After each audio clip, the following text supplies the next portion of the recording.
In the summer of 1943, on the vast and unforgiving plains of the Soviet Union, the largest tank battle in human history was about to unfold.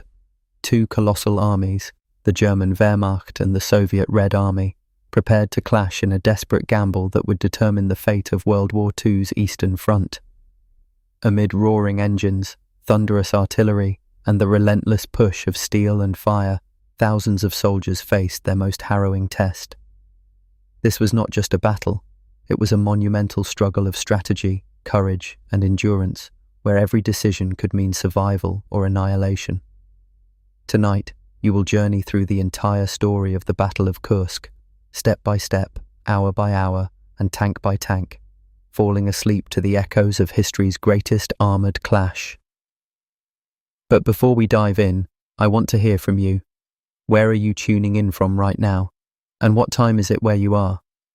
Drop a comment below and join this shared journey through history as we relax together. It was the summer of 1943, and the fields of Western Russia were on the verge of becoming a burial ground for steel, flesh, and ambition. But before that, before the earth was savaged by 6,000 tanks, before bombers cast their shadows across the skies, and before soldiers were consumed by the mud, a decision was made. A single choice, formulated far from the front lines, behind closed doors, in a bunker deep beneath the Reich Chancellery in Berlin. That decision would determine the fate of the Eastern Front and, ultimately, the destiny of Nazi Germany. But to comprehend why Adolf Hitler made that wager, we must return to a different kind of battlefield, a frozen one, to the ruins of Stalingrad just months prior. In February of 1943, Germany experienced its most devastating defeat to date. Over 3,000 of its soldiers had been encircled, isolated, and destroyed by the Red Army. Hitler had forbidden them to retreat, ordering them to fight to the last man. And they did, starving, freezing, and dying in the name of the Führer. The Sixth Army had been obliterated, and with it, the myth of the German war machine's invincibility. But Hitler could not fully accept this reality. To him, Stalingrad was not a turning point. It was a setback. A humiliation, certainly, but one that could be rectified with a single bold and decisive action. He believed that if Germany could launch another powerful, swift, and overwhelming attack, it could halt the Soviet momentum, reassert German dominance, and possibly even drive the Red Army out of the war entirely. So he turned to the map, and his gaze fell upon a place called Kursk. Kursk was more than just a location. It was the centre of a massive, protruding front line, what military strategists refer to as a salient. Imagine a balloon extending from a wall, vulnerable on its sides and exposed at its front. This was the Kursk salient, approximately 160 miles wide and extending nearly 90 miles into German-held territory. To Hitler and his generals, it appeared to be the ideal place to strike, an opportunity to sever the bulge, encircle the Soviet forces within, and annihilate them. But there were significant disagreements. Some generals advocated for immediate action. Others, like Heinz Guderian, one of Germany's most esteemed tank commanders, advised against it. "Why do we even want to attack in the east this year?" he questioned. "Do you think anyone even knows where Kursk is?" Guderian's skepticism was well-founded.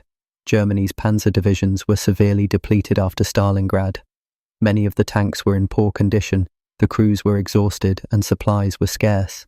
And yet, Hitler persisted. He was convinced that Germany's new armaments, particularly the Panther and Tiger tanks, would provide the necessary advantage. He stated it unequivocally. "I want the attack carried out. The sooner, the better." But then he faltered. The offensive, codenamed Operation Citadel, was originally planned for the spring, but Hitler repeatedly postponed it. He wanted more time to build up his forces, to deploy the new tanks, and to complete preparations. Weeks turned into months, and while Germany waited, so did the Soviets. But they were not inactive, quite the contrary. The Red Army, under the leadership of Marshal Zhukov and General Vasilevsky, was observing closely. They knew the salient was a vulnerability, and they anticipated a German attack. Soviet intelligence, through a network of spies, radio intercepts, and reconnaissance, had uncovered a significant portion of the German plan. They did not have the exact date, but they knew the direction and the scale of the impending assault, and they had time to prepare. And so, behind their lines, the Soviets began to dig. They constructed defences on an unprecedented scale, layer upon layer of trenches, hundreds of miles of barbed wire, thousands of anti-tank mines, bunkers, gun emplacements, and communication lines. It was a fortress, not just on the surface, but beneath it. Soldiers spent weeks under the open sky, transforming the fields into death traps, and behind them, new units were being trained, new tanks were being assembled, and ammunition was being stockpiled. Most importantly, they waited. Meanwhile, in Berlin, Hitler's obsession grew. He believed the new German tanks, especially the heavy Tiger and the sleek Panther, would overwhelm any Soviet resistance. To him, these were not just machines, they were symbols, proof that German engineering could still reign supreme on the battlefield. But the reality was more complicated. The Tiger was formidable, yes. Its gun could destroy a Soviet T-34 at a distance of over a mile, and its frontal armour was nearly impervious. But it was also slow, cumbersome, and prone to mechanical failures.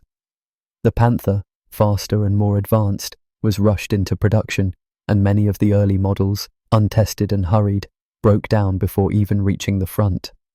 Still, Hitler maintained his belief.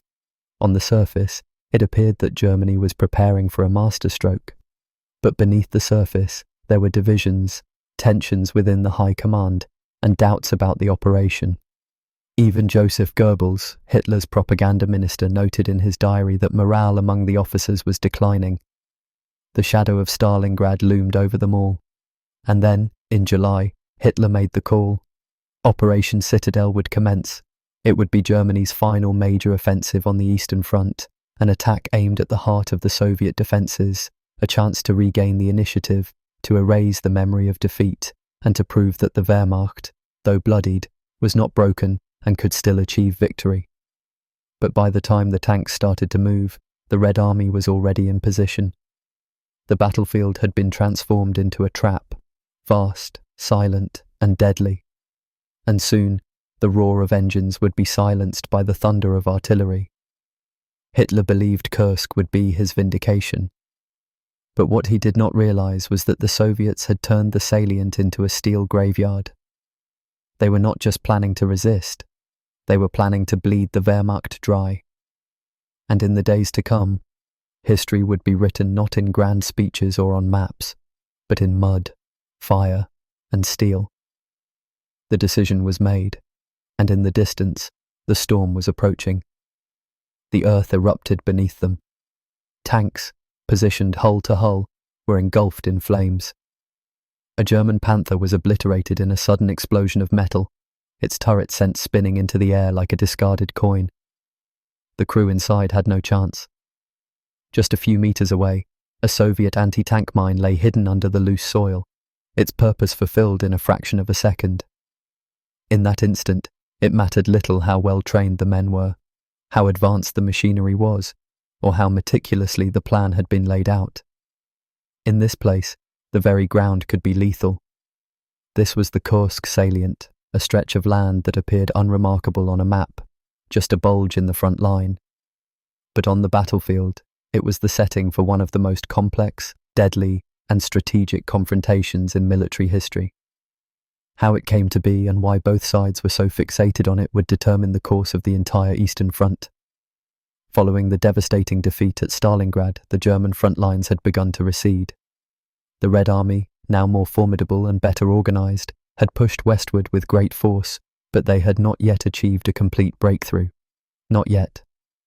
In the centre of the front, between the cities of Orel in the north and Belgorod in the south, a peculiar formation had taken shape, what the generals referred to as a salient. To the untrained eye, it was merely a curve in the front line. But to a military strategist, it represented either an opportunity or a disaster. Imagine a finger extending from a clenched fist. That was the salient. The Soviets held that finger, which stretched nearly 90 miles westward from the city of Kursk. Its base was approximately 160 miles wide. On either side, German forces held the surrounding territory. If the Germans could attack from both the north and the south and link up behind the tip of the bulge, they could encircle and trap hundreds of thousands of Soviet troops. It would be another massive encirclement, similar to the ones in the early years of the war, a chance to annihilate entire armies in a single decisive blow. But the Soviets saw the same potential, and they had no intention of allowing history to repeat itself. To Stalin's generals, the salient was more than a risk. It was bait. Marshal Zhukov believed that if the Germans were so intent on trying to sever the bulge, they could be lured into a battle on Soviet terms. Instead of launching a blind or overextended attack, the Red Army could construct layers of defences within the salient, walls within walls, and wait. Let the Germans come. Let them exhaust themselves. This divergence of perspectives, one side seeing a path to victory, the other preparing a trap, transformed Kursk into something more than just a piece of terrain. It became a test of patience, pride, and power, a battlefield awaiting a spark. The geography of the region was not particularly advantageous to either side. Kursk itself was situated on gently rolling hills and open fields. In the dry season, the ground was firm enough for tanks and trucks, but during the rainy months, the soil became a quagmire. Villages were scattered across the landscape, connected by dirt roads and narrow paths. Rivers and forests broke up the plains, creating natural choke points that could be used for ambushes or defences. For the Germans, mobility had always been their greatest strength. They called it blitzkrieg, lightning war, where speed, surprise, and concentrated firepower could shatter enemy lines. But Kursk challenged that formula. It was too exposed, too obvious. Blitzkrieg was most effective when the enemy was caught unprepared. Here, the Soviets were anything but. Still, Hitler was committed to the plan. He saw the salient as an open wound, something to be closed quickly and violently. He approved Operation Citadel with the same cold logic that had guided his earlier offensives: strike hard, strike fast, encircle, destroy, and move on. But even within the German high command, doubts began to emerge. General Model, who was to lead the northern pincer, warned that the Soviet defences were deeper than anyone anticipated. Reports indicated thousands of mines, concrete bunkers, and overlapping artillery zones. Guderian, who had been instrumental in developing Blitzkrieg, argued that Germany should focus on defence, not offence. "We're not ready," he stated bluntly, "and even if we win, it will be too costly." But Hitler would not be swayed. He believed Germany's new tanks would overcome any defence: the Panther, the Tiger, machines of terrifying firepower and armour. He envisioned them charging through Soviet lines like unstoppable behemoths. What he failed to realise was that the battlefield was not just lined with mines, it was designed to consume machines whole. The Soviets, in the meantime, had transformed the salient into something unprecedented. It was no longer just a bulge in the line. It was a fortress. Soldiers had dug 7 defensive belts around it, each stretching for miles. There were trenches for infantry, pits for tanks, artillery concealed in tree lines, and entire fields sown with explosives. Engineers had laid more than 1 million anti-tank and anti-personnel mines. The fields did not appear dangerous. They looked empty. But every step forward could be a death sentence. Inside those defences, Soviet troops waited.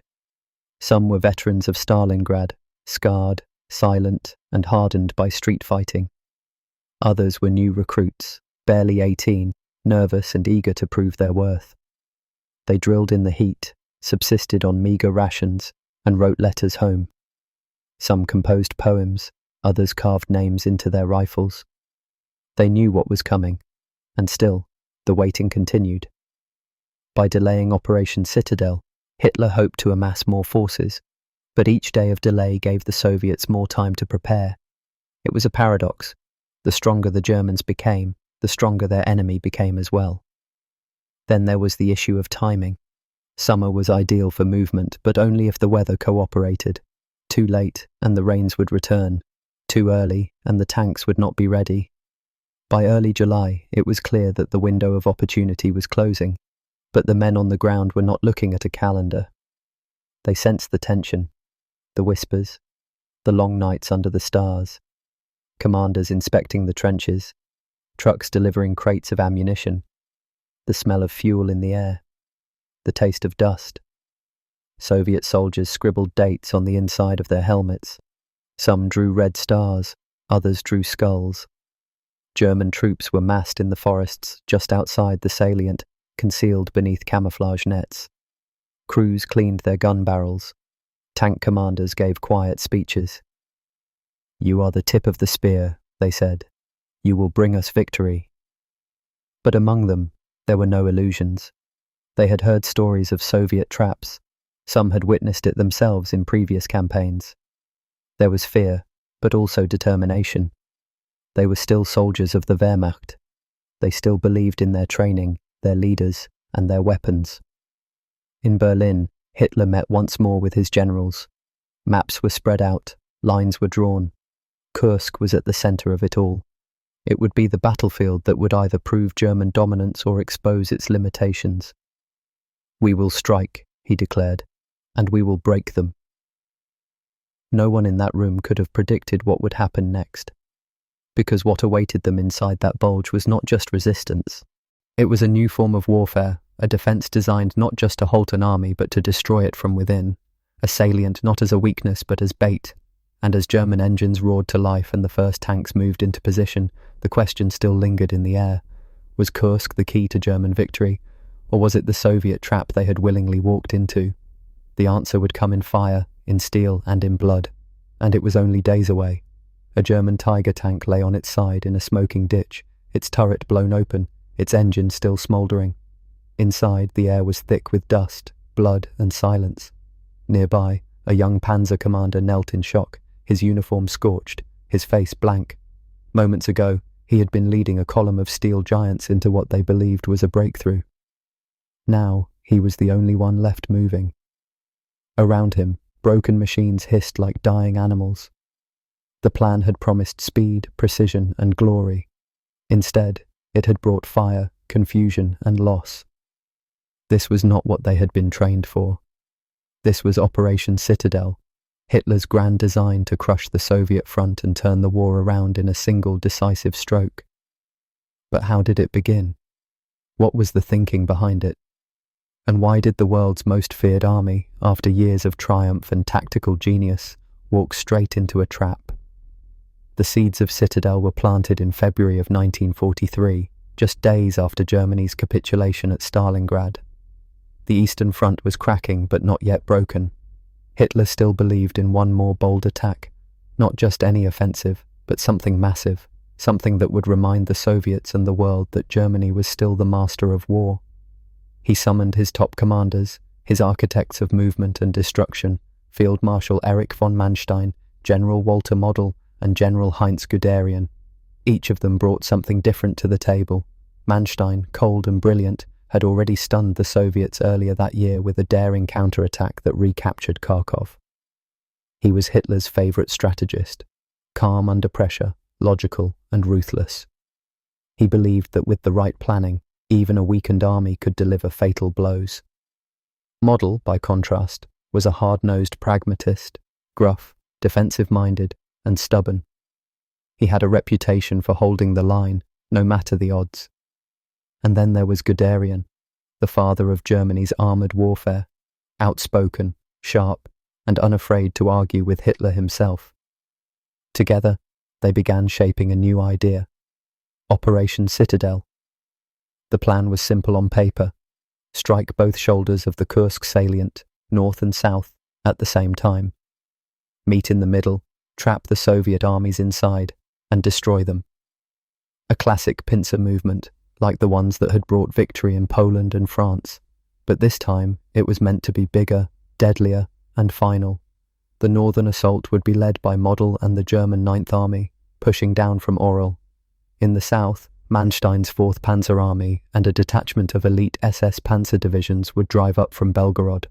If both arms of the attack could move fast enough, they'd cut off the entire bulge. The Soviets would be surrounded again, and the front line would collapse.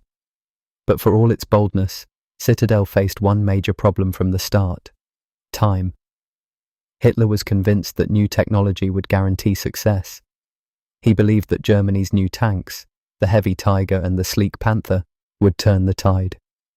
The Tiger was a monster of a machine, nearly 70 tons. Its armour could shrug off anything short of a direct hit from close range. Its gun could pierce a Soviet T-34 from over a mile away. To many German crews, it was invincible. But invincibility came at a cost.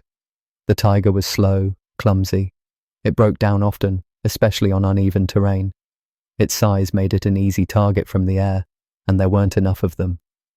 That's where the Panther came in.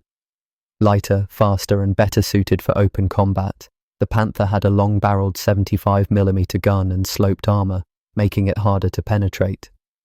It was supposed to be the future of German armour, but in the spring of 1943, it was still untested. Many models straight from the factory suffered from engine fires, transmission failures, and fuel leaks. In tests, they looked perfect. In the field, they told a different story. Still, Hitler waited. He delayed the operation again and again, wanting more Panthers, more Tigers, more preparation. Meanwhile, Guderian was growing more vocal in his opposition. He argued that the Eastern Front didn't need another offensive. It needed time to breathe, to rebuild, to dig in and hold what was left. He told Hitler, face to face, "You're putting the last of our strength into an attack that we don't need to make." But Hitler didn't back down. He couldn't. Citadel wasn't just a plan, it was a statement, a chance to erase the humiliation of Stalingrad, a final blow to crush Soviet morale and show the world that the Reich still had teeth. So the generals obeyed. They coordinated movements. They massed over 900,000 men, nearly 3,000 tanks, over 2,000 aircraft, artillery units, and supply trains. Everything pointed at the salient.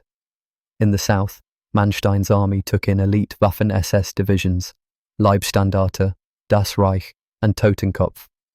These were hardened, fanatical units trained to push hard and take ground at all costs. In the north, Model's forces dug in for the toughest part of the operation, where Soviet defences were strongest. But even as they prepared, the Germans knew the Soviets were watching. Recon flights over the salient showed movement, trenches, mines, bunkers. The intelligence was clear. This would not be a surprise attack. The element of shock, so vital to Blitzkrieg, was gone.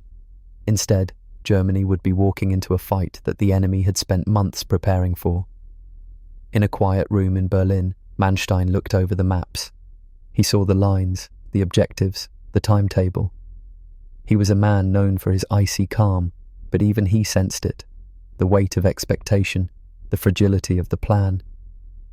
"It is dangerous," he told his staff, "but if we strike quickly, and if our tanks hold, it can work." Model, meanwhile, stared at reports of minefields so dense that they couldn't be cleared in time.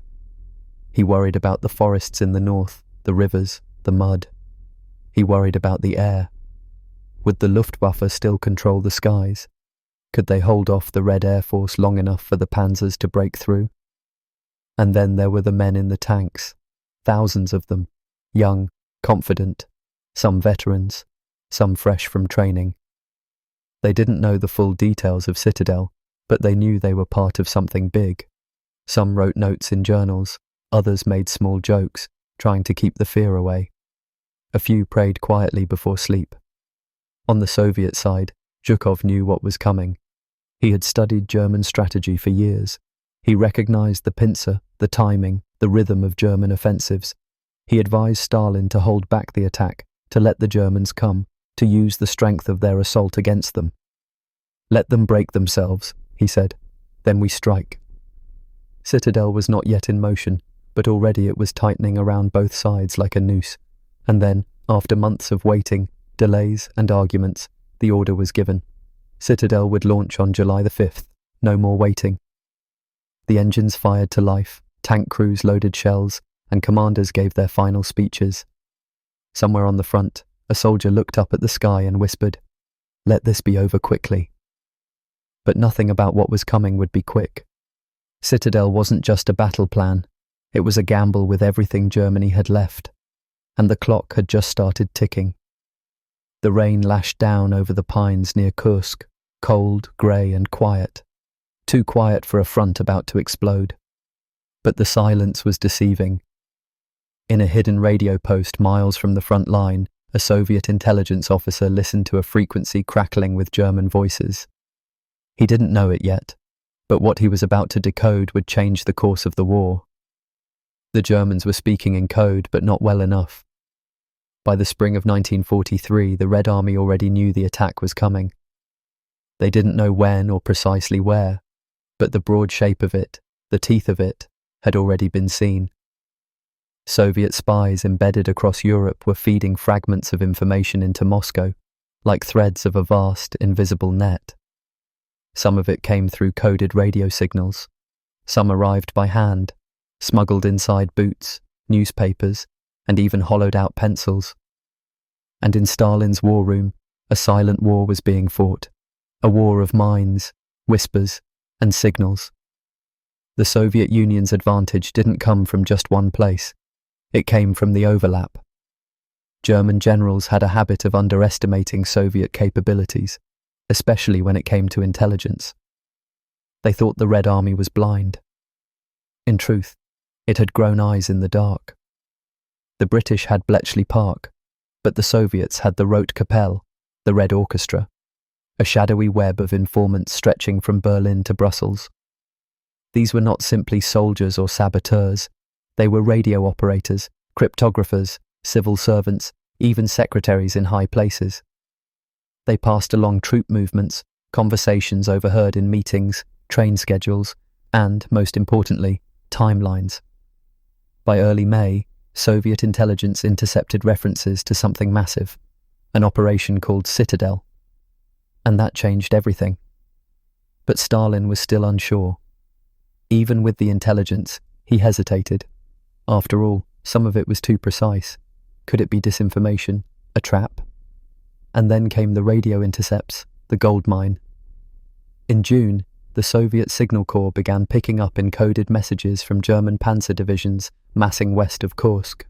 The Germans were shifting units from France, Italy, and even North Africa. Entire divisions were being swallowed by the railroads and reappearing in Belarus and Ukraine. The build-up was undeniable. It was no longer a matter of if, it was when. But the true turning point came when Soviet codebreakers, men and women working in near silence in basements beneath Moscow, managed to piece together the rough dates of the assault. They didn't crack every code, but enough. Just enough. The messages pointed to early July, and this time Stalin listened. Marshal Zhukov, the famed Soviet commander who had already crushed the German Sixth Army at Stalingrad, advised against launching a premature offensive. "Let them break their teeth," he said. "Let them come." And so the Red Army dug in. The intelligence gave them time, not weeks, but months. It was enough to construct an iron wall of defence across the Kursk salient. Mines, trenches, anti-tank ditches, artillery, and layers. Nearly 1 million Soviet troops would be waiting, buried like steel in the earth. But none of it would have been possible without the spies, the decoders, and the men and women with headphones pressed to their ears, listening through the crackle of static for one phrase, one sentence, one moment that might save a division or doom it.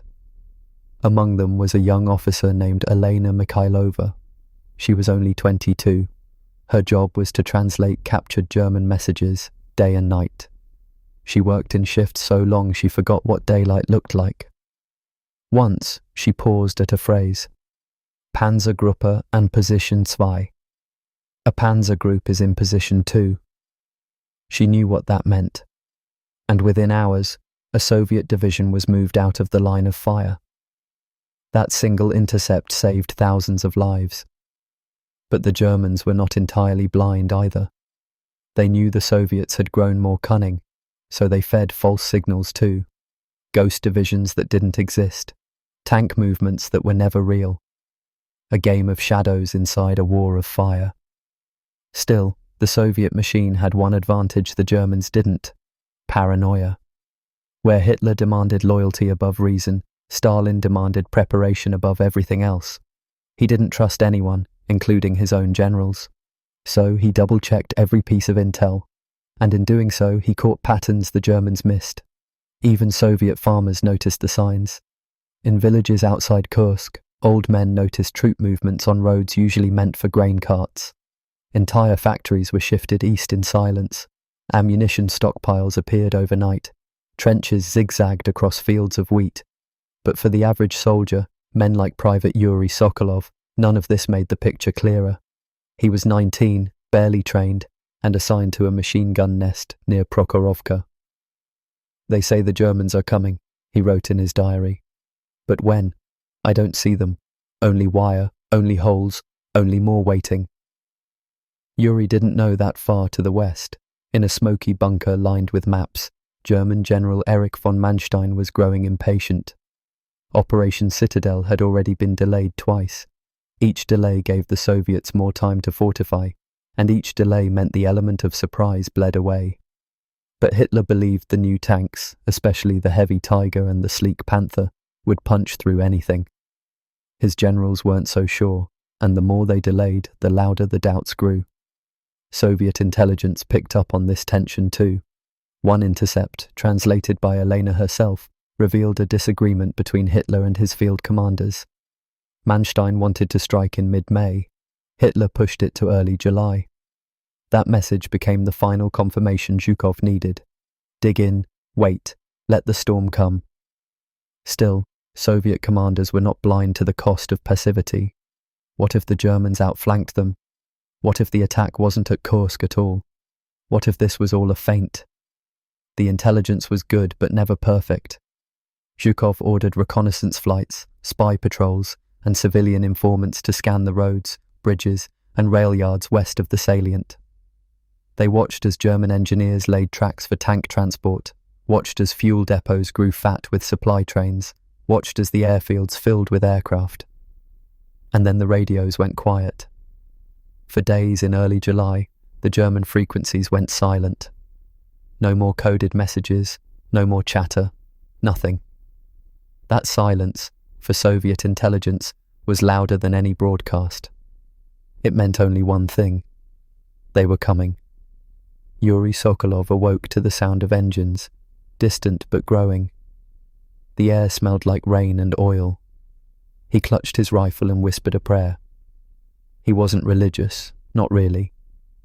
But in that moment, even silence needed something to hold on to. Behind him, tanks rumbled into position. Spotlights flickered across barbed wire. And somewhere down the trench line, a whistle blew.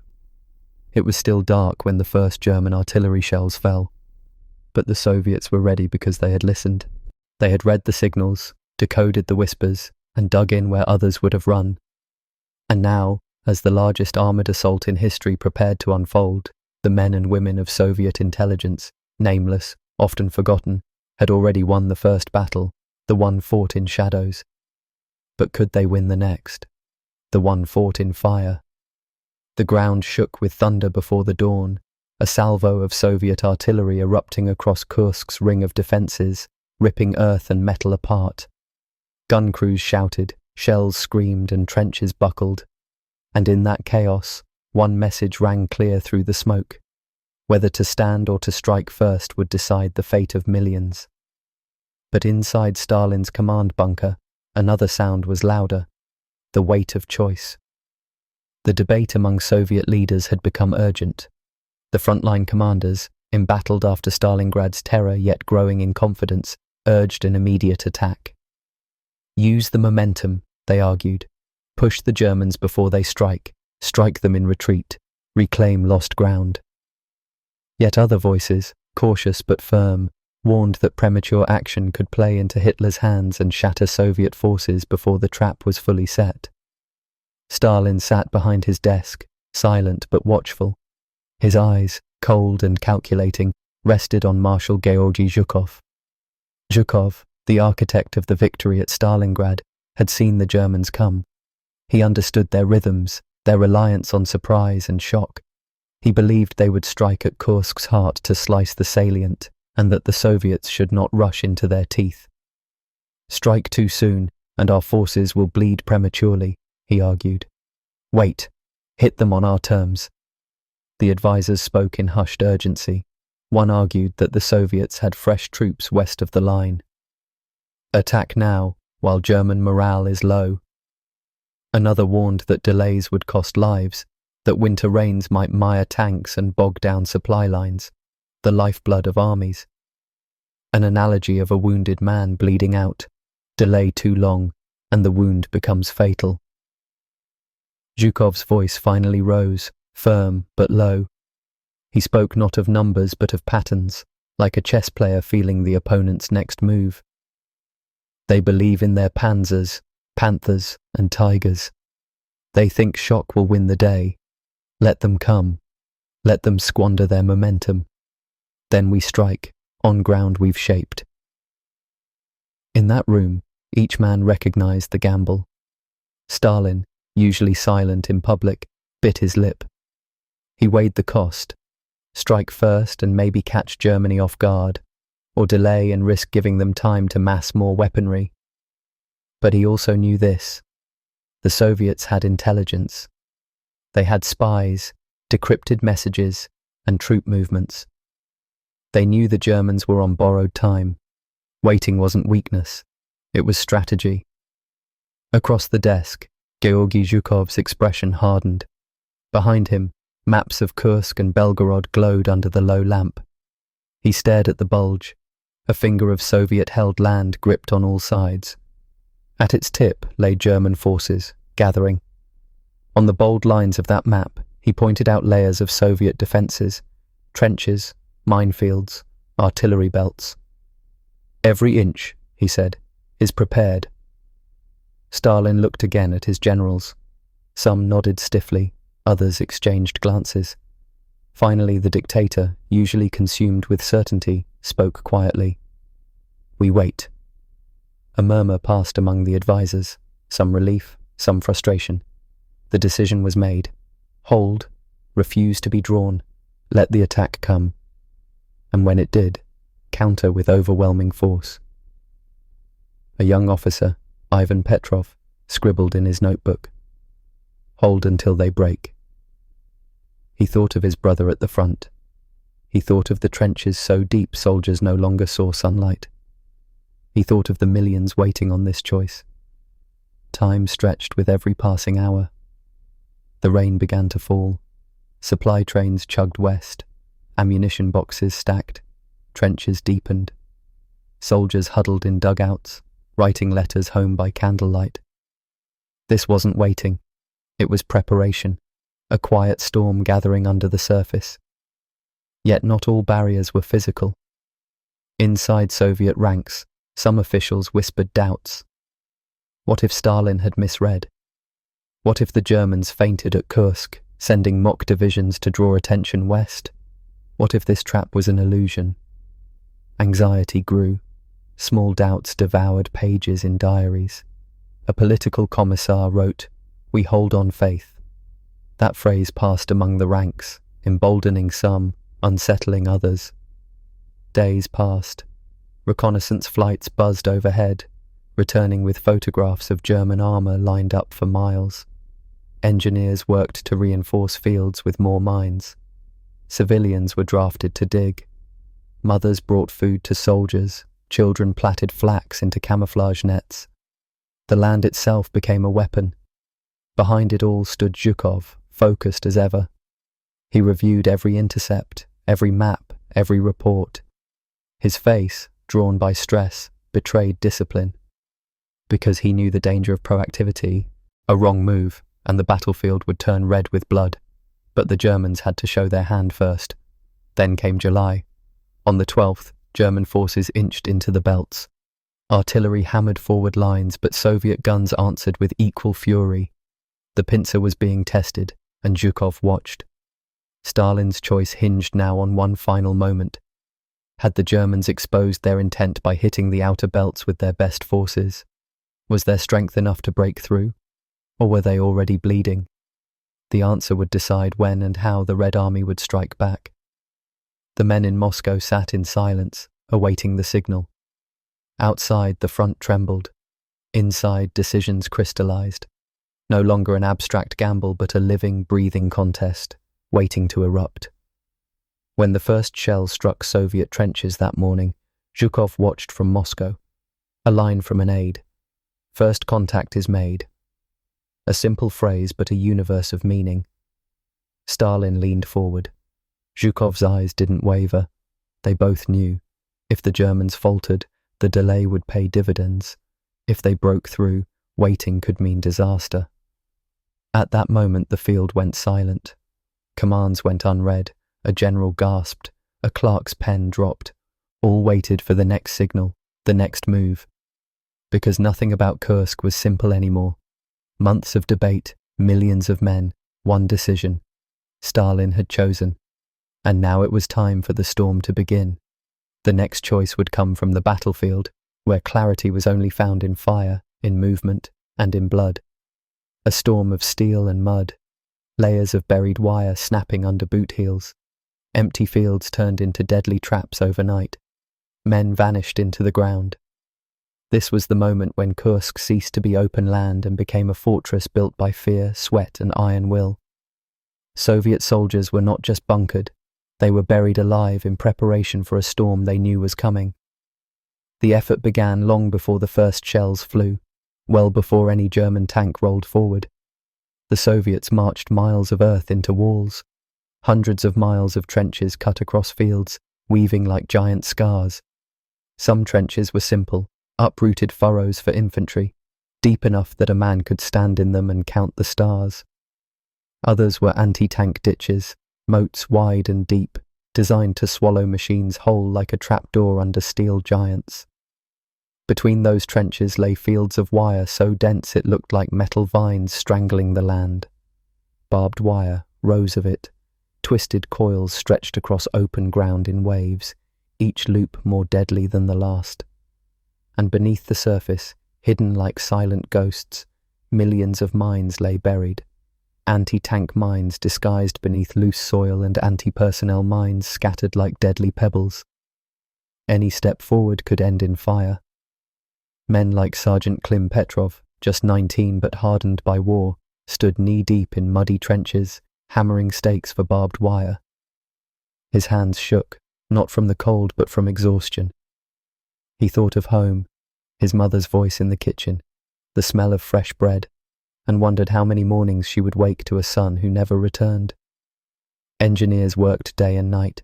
Cranes, trucks, horses, every tool available, fitted concrete bunkers into place.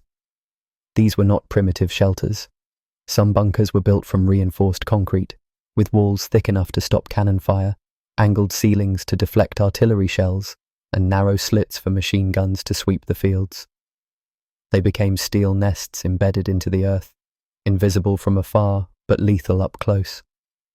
To outside observers, the terrain looked empty, and that was the point. The weapons of war were all hidden under a skin of earth.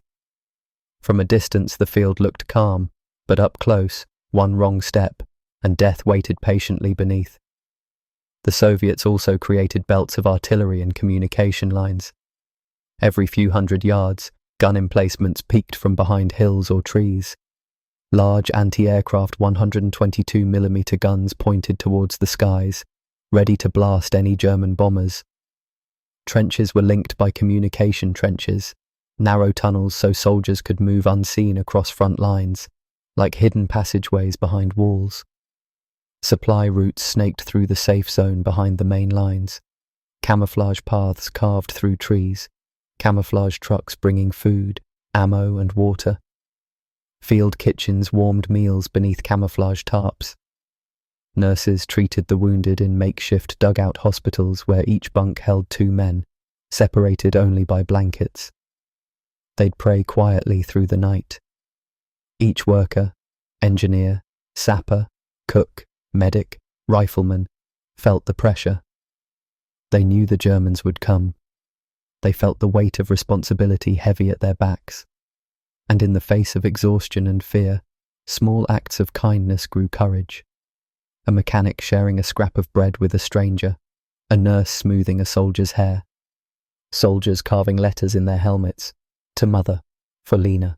The weapons they prepared were technical, but their explanation lent simple metaphors. Trenches were veins, carrying men, orders and supplies constantly. Anti-tank ditches were trapdoors. Once open, nothing heavy could cross. Barbed wire was like thorns, painful and entangling. Mines were hidden landmines inside a field of flowers. It was brutal poetry.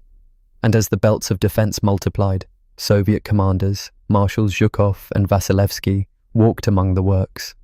They watched the lines of defences rise like layers of skin covering Kursk's flank.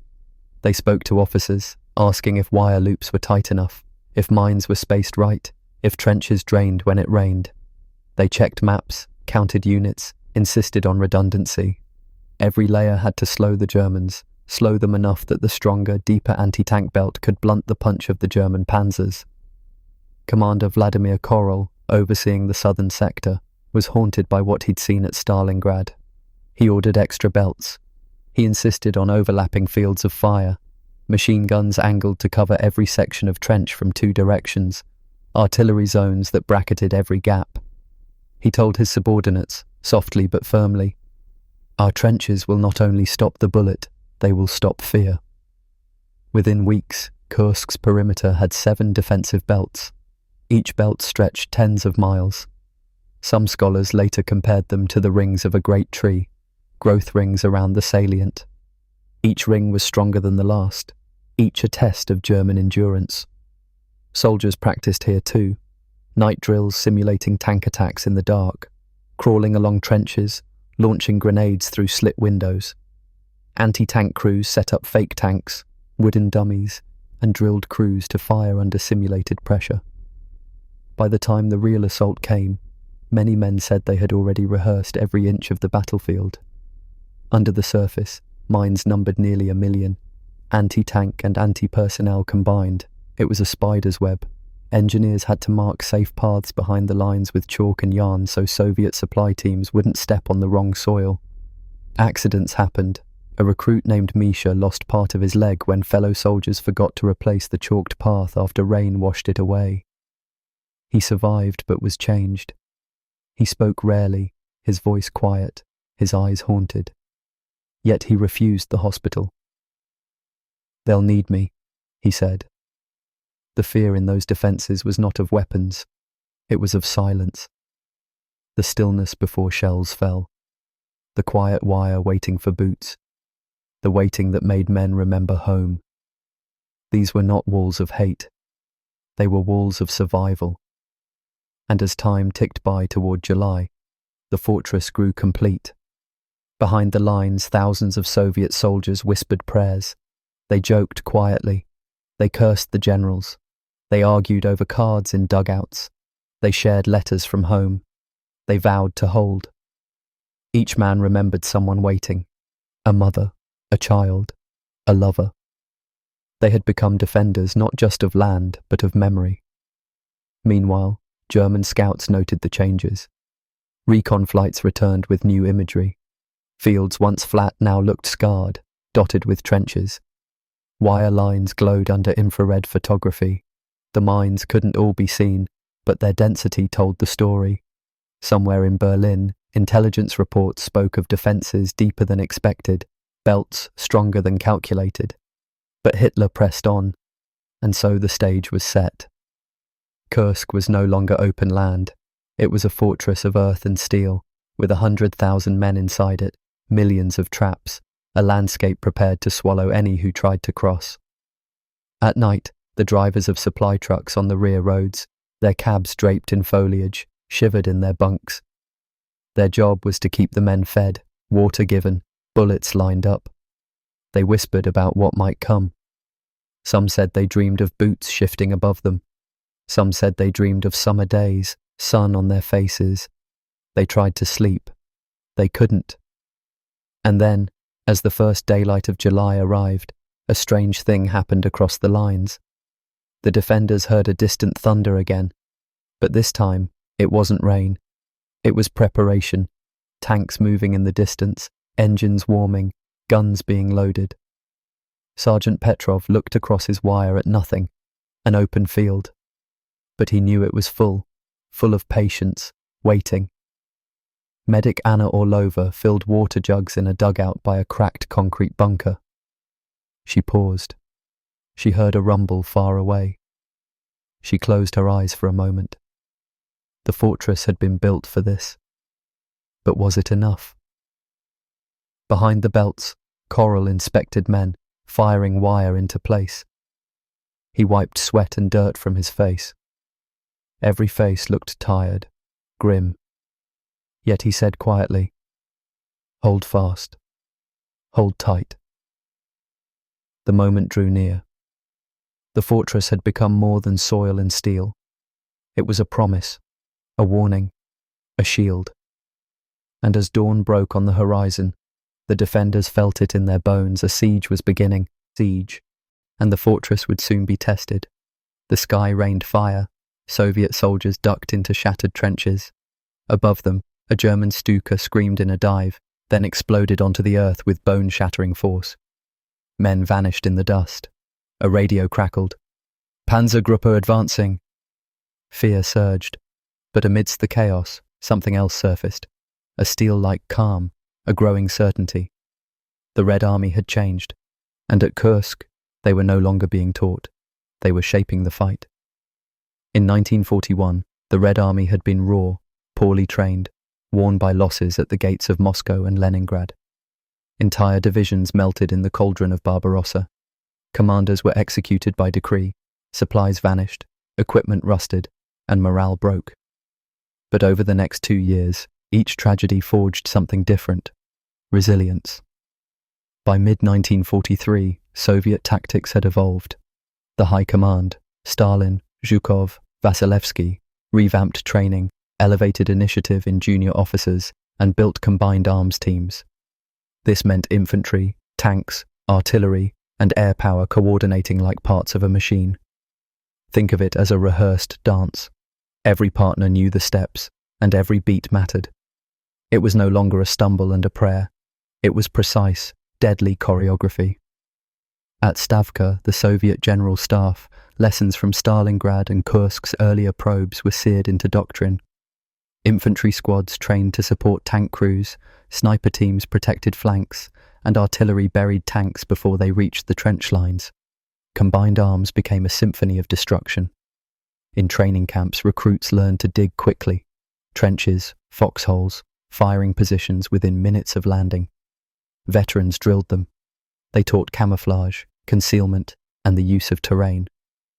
Tanks moved in small units like wolves, flanking, circling, and striking together. Pilots practiced close air support in mock battles. Engineers laid mines with discipline, and communications officers sent precise orders.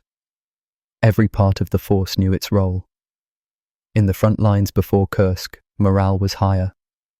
Young soldiers carried letters from home in their pockets. They wrote songs in the trenches. They fought with a determination born of purpose. They had seen defeat, but they needed victory more. When German scouts reported Panther divisions massing west of Belgorod, Soviet tank captains whispered, "Let them come. We are ready." Men like Lieutenant Mironov led T-34 tanks with confidence, using the terrain to mask their approaches. He relied on infantry to clear anti-tank ditches, then coordinated shell fire with artillery observers hidden in trees. Every kill was shared, every loss mourned, but every victory fueled belief. Commanders adapted too. Colonel Grigoriev, overseeing a rifle corps, used defense in depth. That meant instead of one front line, they created layers, fire zones, reserves, traps. If the Germans broke the first line, fine. They would march into the second, then the third. They would be bleeding all the way. It was like fighting through levels in a game. Every layer slowed them down, and every layer cost them men. Soviet air power had grown as well. The Ilyushin Il-2 Sturmovik, known as the flying tank, became a staple of the ground offensive. Pilots flew low, strafing German armour and disrupting formations.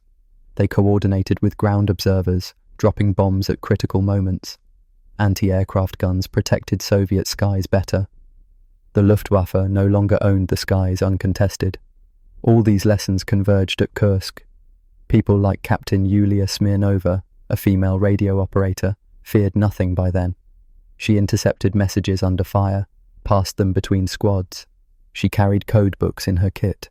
She had seen German orders exposed and tank columns rerouted. She knew her work mattered. By the day the attack began, the Soviet forces operating inside the Kursk salient numbered nearly 2 million. They were no longer victims, they became hunters. Volunteer and sniper units, many with women, picked off German officers. Tank crews ambushed panzers with sticky bombs and anti-tank rifles. Communication lines were buried underground so artillery could strike before enemy phones rang. Behind the front, political officers encouraged optimism. Commissars held morale sessions, and veterans spoke in dugouts. "We died at Stalingrad," they said, "but we will live at Kursk." Soldiers carved promises into trench walls. For the motherland. For victory. Technology too had changed. The Soviets introduced new T-34 variants with better guns.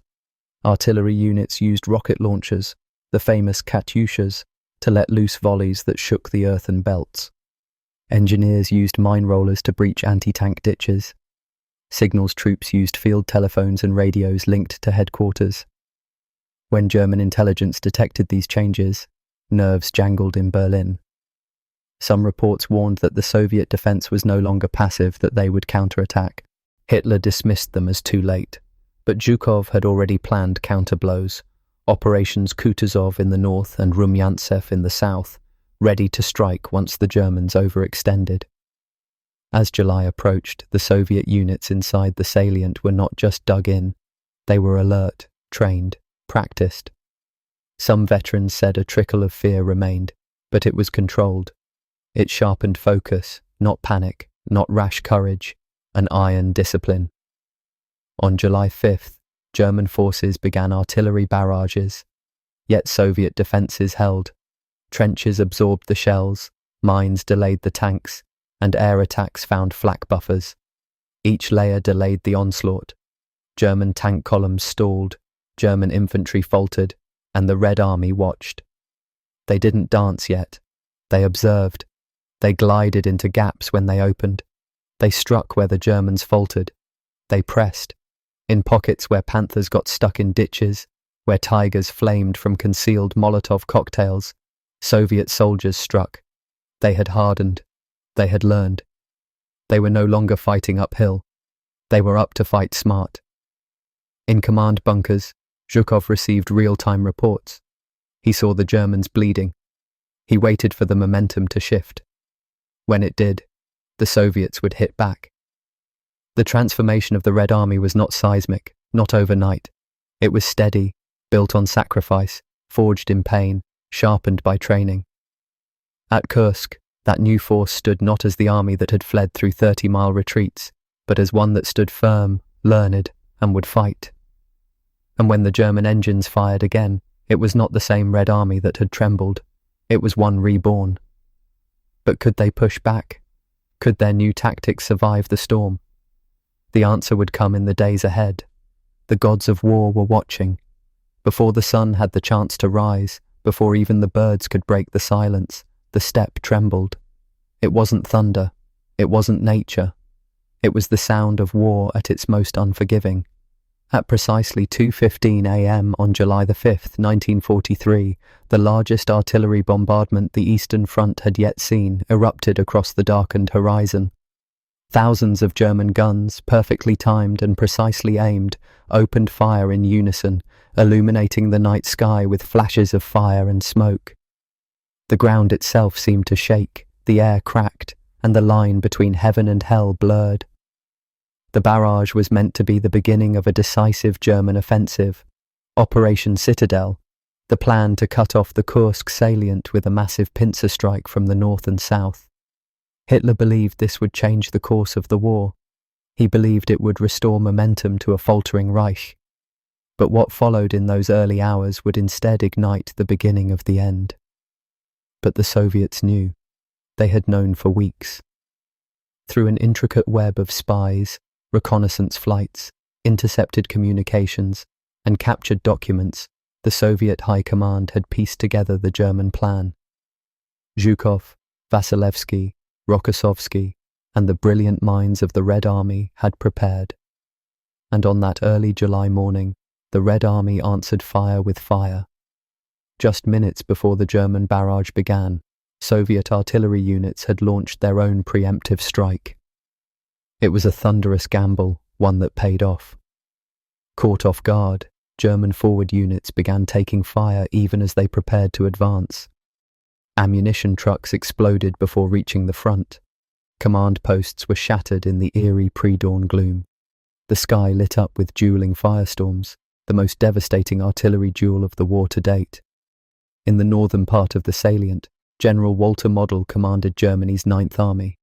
Known for his defensive genius, Model was now forced into a role he disliked: attacker. His goal was simple on paper: break through Soviet lines near the town of Ponieri and link up with Manstein's southern thrust, cutting off the massive Soviet bulge at its base. In reality, his objective led him directly into a fortress of Soviet defences. The Germans launched their attack with more than 30 divisions: Panzer, Infantry, Engineers. They had Tigers, Panthers, and deadly mobile artillery. But they were up against one of the most formidable defensive networks ever constructed: 10 lines of trenches and bunkers, miles upon miles of anti-tank ditches, and over 400,000 mines laid across Model's axis of advance. The Soviet defences in the north were layered like a steel onion, each ring deeper and more brutal than the last.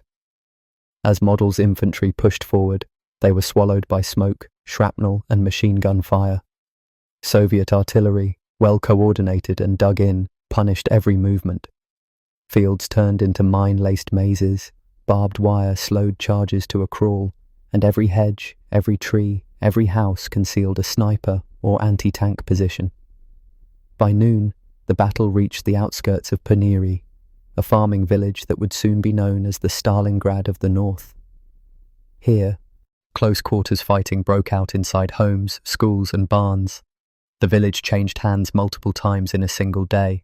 Soviet riflemen, armed with Molotovs and sheer resolve, refused to give ground.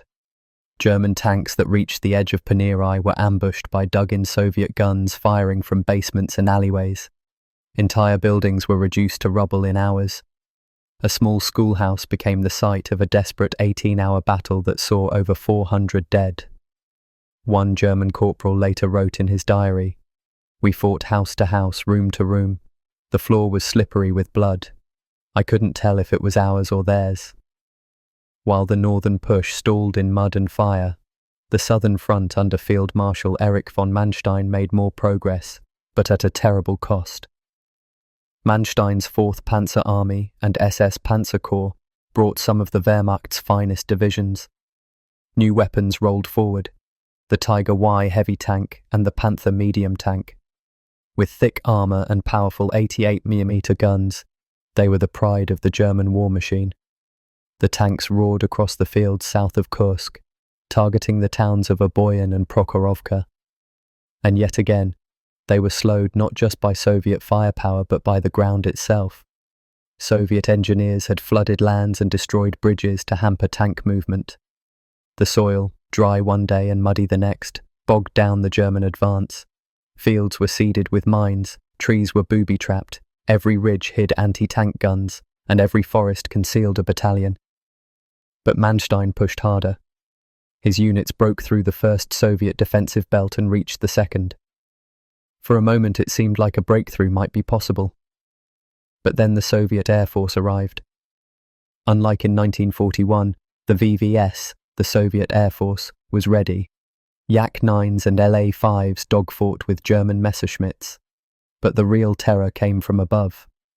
The Il-2 Sturmovik, nicknamed the Flying Tank, with rocket pods under its wings and armour plating under its belly, swooped low over German armoured columns. They unleashed hell on convoys, artillery parks, and fuel depots. Infantry on the move had no protection from its thunder. Dozens of sorties were flown every hour. One German officer, hiding under a burning half-track, wrote, "The sun never rose on July 5th. The Il-2s took its place." As tanks burned and forests turned to ash, it was the Soviet soldier, the Red Army infantryman, who held the line. These men fought from trenches that had taken months to dig. They wore patched uniforms. Many carried worn rifles from earlier in the war.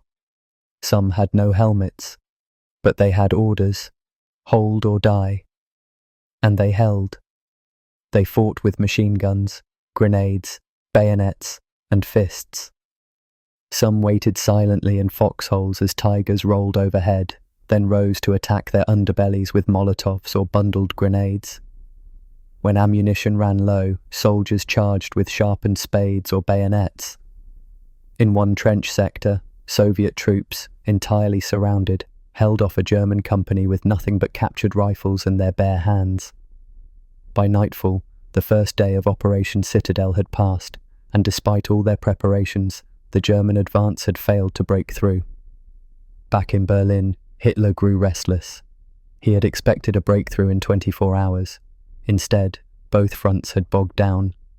He asked his generals what had happened, but Manstein still believed. He argued that the breakthrough was close, especially in the south. He begged for time, for reinforcements, for fuel. Just one more push, he promised. Hitler wavered, but in Moscow, Stalin did not. He watched with cold satisfaction as the German attack stalled. His trap had worked, the defences held, and behind them, out of sight, out of reach, waited the real blow, the Soviet counterattack. Because this was only the beginning. Kursk was not decided in a day. The world's largest tank battle had not even begun. But as July 5th ended, the tide of war shifted. The Wehrmacht had fired its first best shot, and it had not been enough. The explosion lifted the Panther tank clear off the ground, its turret spinning in the air like a twisted coin of death. When it slammed back down, flames were already licking out from the hatches. There were no screams, just silence. Then the whine of another Soviet shell cutting through the trees. The ground around Kursk wasn't just soil anymore. It was a furnace, swallowing metal and men alike. This was the northern shoulder of the Kursk salient, July 5th, 1943. Here, in the rolling fields and dense woods north of the city, General Walter Model's Ninth Army began its assault.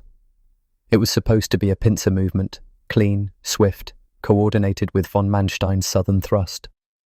But instead of cutting through, Model's forces crashed into a wall of steel, fire, and resolve. The northern advance didn't slice, it bled. Model, known as the defensive genius of the Wehrmacht, was now on the offensive. He had under his command over 3,000 men, hundreds of tanks, and wave upon wave of artillery. His objective was simple in theory: break through Soviet lines, meet Manstein in the south, and encircle the Red Army units trapped inside the bulge. But the Soviets had seen it coming. What the Germans didn't know, or didn't want to believe, was that the Soviets had been watching, listening, preparing. The Red Army had dug in like never before. Minefields the size of cities, trenches layered like the rings of an ancient fortress, anti-tank guns hidden in every fold of the landscape. And the forests were alive with Soviet soldiers, engineers, snipers, all waiting. Model's first strike came near Poniri, a small town that would soon become a name whispered like Stalingrad, at least for those who survived it. At dawn, the German barrage began. Artillery shells screamed overhead, smashing into Soviet lines. Then waves of infantry surged forward. They made it through the first belt of defences, but just barely. That was only the beginning. Poniri was next. What happened there wasn't a battle. It was butchery, house to house, room to room. The schoolhouse changed hands no less than 14 times in a single day. Soviet riflemen used crawl spaces to flank tanks. Germans hurled grenades into basements only to find more Russians rising from the ruins. A sergeant described it as a place where even the rats had no safe corner. Blood seeped into the bricks. The air stank of ash and iron. Tiger tanks finally rolled in to support the infantry, but even they struggled. Soviet gunners had learned where to aim, between the tracks, at the joints, under the turret. German crews radioed back. Too many guns, they're everywhere. It's like fighting ghosts in a graveyard. And then came the mines. Over 400 mines had been buried across Model's axis of advance, anti-personnel, anti-tank, even improvised charges. The ground itself rebelled with every step. One wrong move, and an entire squad vanished in a fireball. German engineers tasked with clearing paths were the first to die. They worked with trembling hands, sweat pouring down their necks, whispering prayers in the moments between each careful movement. By the second day, Panther tanks, Germany's newest and most powerful, began arriving. But they came with a cruel twist. Mechanical issues plagued them. Gearboxes failed, engines overheated. Out of 184 Panthers, more than half were out of action within 48 hours. Some never even reached the front. Others broke down under fire, sitting ducks for Soviet gunners. For the German crews inside, their steel beasts had become coffins with treads. Still, Model pushed. He had no choice. Each mile of advance came at a horrific cost. Bodies lay tangled in the ditches. Medics worked with bare hands and too little morphine. A German officer wrote in his journal, "We gain one field, we lose 200 men. Is this victory?" Meanwhile, the Soviets were not just surviving, they were adapting. General Rokossovsky, commanding the Central Front, moved his reserves with eerie precision. Where gaps opened, reinforcements poured in. Where tanks stalled, new trenches rose. His soldiers, many of whom had fought at Moscow and Stalingrad, dug in with fanatical resolve. They knew this was the line. This was where it stopped. For the Soviet troops in the trenches, the battle was personal. They fought for their homes, their families, for every burnt village behind them. Some hadn't slept in days, others hadn't eaten, but they held. A Soviet conscript recalled, "When the tanks came, we didn't run. We loaded our rifles and aimed, even if it was our last shot." By July 7th, the German 9th Army had advanced just a few miles. They were supposed to have broken through 3 Soviet defensive lines by now. Instead, they were still entangled in the second. The Olkovatka Ridge stood like a wall ahead of them, bristling with guns, lined with bunkers, manned by soldiers who refused to bend. And yet, Model kept going. He ordered fresh assaults, threw more men into the grinder. Communications began to break down. Tanks ran out of fuel. Infantry units were cut off, surrounded, then wiped out. Still, Berlin demanded progress. In a bunker near the front, a Soviet radio operator tapped out a message. "Germans stuck. Advance stalled. We hold." By July 9th, Model had to face the truth. The northern push was dying. Not because of a lack of courage, but because the plan had never accounted for this level of resistance, this depth of defence, this iron will. But the cost was immense for both sides. Paneri was now just rubble. The forests were graveyards. Entire regiments ceased to exist. And yet, neither side stepped back. For the Germans, morale faltered. Letters home became shorter, darker. A young private scrawled, "Tell mother I tried. Tell her I saw the sun rise one more time." His letter was found in his pocket 2 days later. He had died beside a burnt-out Panzer IV, his helmet split open. For the Soviets, each day of survival was a small victory. They weren't just holding a line, they were draining the enemy, hour by hour. But the story wasn't over, because while Model struggled in the north, something stirred in the south. Von Manstein's forces were closing in on a critical point, one that might change the tide. And far to the east, Marshal Zhukov was watching it all, preparing his own response, a response that would not just stop the Germans but break them. The trap was still forming, and the centre was still holding. The question now was not who would win, but how many more would die before the truth became clear. The push had begun with fire, it would end in steel and silence. A Soviet T-34 erupted in flames, its turret flying off like shattered glass. Survivors dragged burning men from the wreckage. That was mid-July on the southern flank of Kursk. Germany's armoured spearhead, led by General Hoth under Manstein's 4th Panzer Army, had punched deep into Soviet lines. Dozens of tanks roared across open fields. But the violence came with a price. By sunset, the fields lay black, tracks severed, and the cost of the advance had begun to outpace the gain.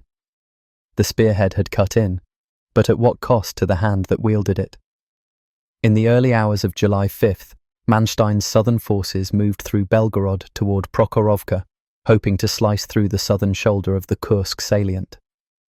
Manstein's strategy relied on speed and massed armour, panthers, tigers, and mechanized infantry swarming forward like a tide of steel. At first, it looked unstoppable. German units advanced nearly 30 miles, crushing Soviet outposts, overrunning villages, and capturing key crossroads. German field reports spoke of momentum. They spoke of final victory. Yet beneath that success lay mounting danger. The terrain was deceptive. Wide fields gave way to muddy ravines. Rivers cut into their progress. Bridges had been blown by Soviet engineers, and the closer the German columns approached Prokhorovka, the deeper the Soviet trap revealed itself. Minefields arrived in clusters, like landmines waiting to strike. Anti-tank ditches turned into chasms. Trenches bristled with Soviet infantry, linked tightly to anti-tank guns and artillery. Every mile gained demanded sacrifice. Among the German armoured commanders was Oberleutnant Hermann, a veteran panzer officer. He steered a tiger through dust and fire. When he passed through the village of Pokrovka, blood on his hands and mud on his boots, he felt the first real doubt. His chest tightened. This was not blitzkrieg. This was attrition. Every step forward was an echo of a loss behind. Soviet troops, by contrast, dug in like iron. Veterans of Stalingrad and Kharkov took positions at Prokhorovka in layers, tank corps, rifle divisions, artillery units, ready to strike the armoured spearhead at its narrowest point. A former Stalingrad survivor, Sergeant Ivan, crawled through trenches beneath shell-shocked trees. He remembered frozen fields and starving men, but here he felt different, purposeful. When German armour roared near, he pressed the button on his anti-tank rifle and prayed. As German columns neared Prokhorovka, Luftwaffe air support, Junkers and Fokker-Wulfs, swooped down to clear the sky. They strafed Soviet armoured formations and bombed trenches, yet Soviet flak guns and Il-2 flying tanks rose to challenge them. Bombs exploded near tanks, bombs destroyed fuel dumps, soldiers sheltered beneath overturned hulls. Each airstrike gained ground but lost more pilots and machines than expected. When Panther units reached the edge of Prokhorovka's defensive belts, they encountered Soviet artillery arrays designed to punch through armoured formations. Over 200 guns opened fire simultaneously. Shell bursts shredded tracks, ignited engines, and shattered vision blocks. Panthers trying to cross wide fields simply burned or halted. Tanks clustered and became easy targets. Mechanized infantry found themselves running into crossfire without cover. The fierce advance brought tragedy as well. German forward units, far ahead of their support lines, found themselves isolated in burning fields. A platoon of panzer grenadiers, armoured infantry riding behind tanks, stepped onto a minefield. 15 men disappeared in seconds, their screams heard across the shells. The rest made little progress. Command radios crackled with desperate calls. Fall back, need extraction. But for many, there was nowhere to go. Loss of fuel and spare parts became a real threat. The deeper into Soviet territory, the longer the supply line stretched. Supply trucks got stuck in mud, bridges were wrecked, and fuel convoys turned into target zones. German logistical officers counted the tanks left alive, and fewer came forward. Panther and Tiger breakdowns increasingly matched battle losses. Hoth's spearhead was bleeding from within. By July 7th, German forces had driven deeper but had reached the third Soviet defensive belt. The lines closed in. Soviet tanks, freshly reinforced, arrived on schedule. Tank crews in T-34s attacked in coordinated waves, targeting the flanks and rear armour of the German panzers. In one valley, German armour formed defensive screens. 2 Soviet tanks slipped behind and attacked their flanks. A sudden explosion. Silence. In command bunkers, Manstein stared at maps marked in red and blue. Each mark was a battalion or tank destroyed. He watched his men fight valiantly but saw the advance slowing. His reports to Berlin noted increasing fuel shortages and decreasing reserves. He requested more. He expected more. But Hitler held back reinforcements, demanding a breakthrough. German morale in the southern spearhead wavered. Soldiers began to whisper that victory would depend on one final charge at Prokhorovka, and that charge was still days away. Prokhorovka lay ahead, not just a village but the hinge on which this entire assault turned. It was where German steel might slice through or Soviet fire might break them. Men on both sides sensed the moment. Soviet Commissar Petrov gathered T-34 crews beside fresh oil barrels. "Hold here," he told them softly. "Hit them when they arrive." A tank commander, no more than 24, looked up, his face grim. "We know this ground. Let them earn it." German tank commanders whispered to their gunners, "We will clear that field. After that, Kursk falls." But each tank burned. Each driver stepped deeper into a trap. Their radio channels crackled with lost reports, not coordination. And though German armour had advanced 30 miles, each mile was soaked in casualties. Tank commanders mourned crew killed by mines. Infantrymen carried letters home from men who would never return. Each bullet-punched hull and mangled turret counted. As July 8th arrived, Prokhorovka grew closer. Smoke rose on the horizon. The fields glowed with distant flames. Behind the lines, Soviet reinforcements, tank destroyer units, self-propelled guns, marched toward the same goal. They brought Sturmoviks, Katyusha rocket launchers, fresh rifle divisions, and deep forces under Zhukov's control readied counterattacks. The stage was nearly set for the largest tank clash in history, but on both sides, exhaustion and expectation warred silently. Could Hoth break through and collapse the southern defense, or would the Soviet layers stop the spearhead in its tracks and turn it into fodder? The dust over Prokhorovka fogged the horizon. The roar of engines approached, and somewhere ahead, the bullets were waiting. The turret of a Tiger tank spun off in a fiery arc, its crew silenced in an instant. Around it, iron giants lay crippled, tanks meant to dominate but instead immobilized by muddy ground or mysterious mechanical failure. That moment, horrific and powerful, was the brutal introduction to Germany's new war machines at Kursk. The tools of blitzkrieg now betrayed their creators. The grand design began to crack.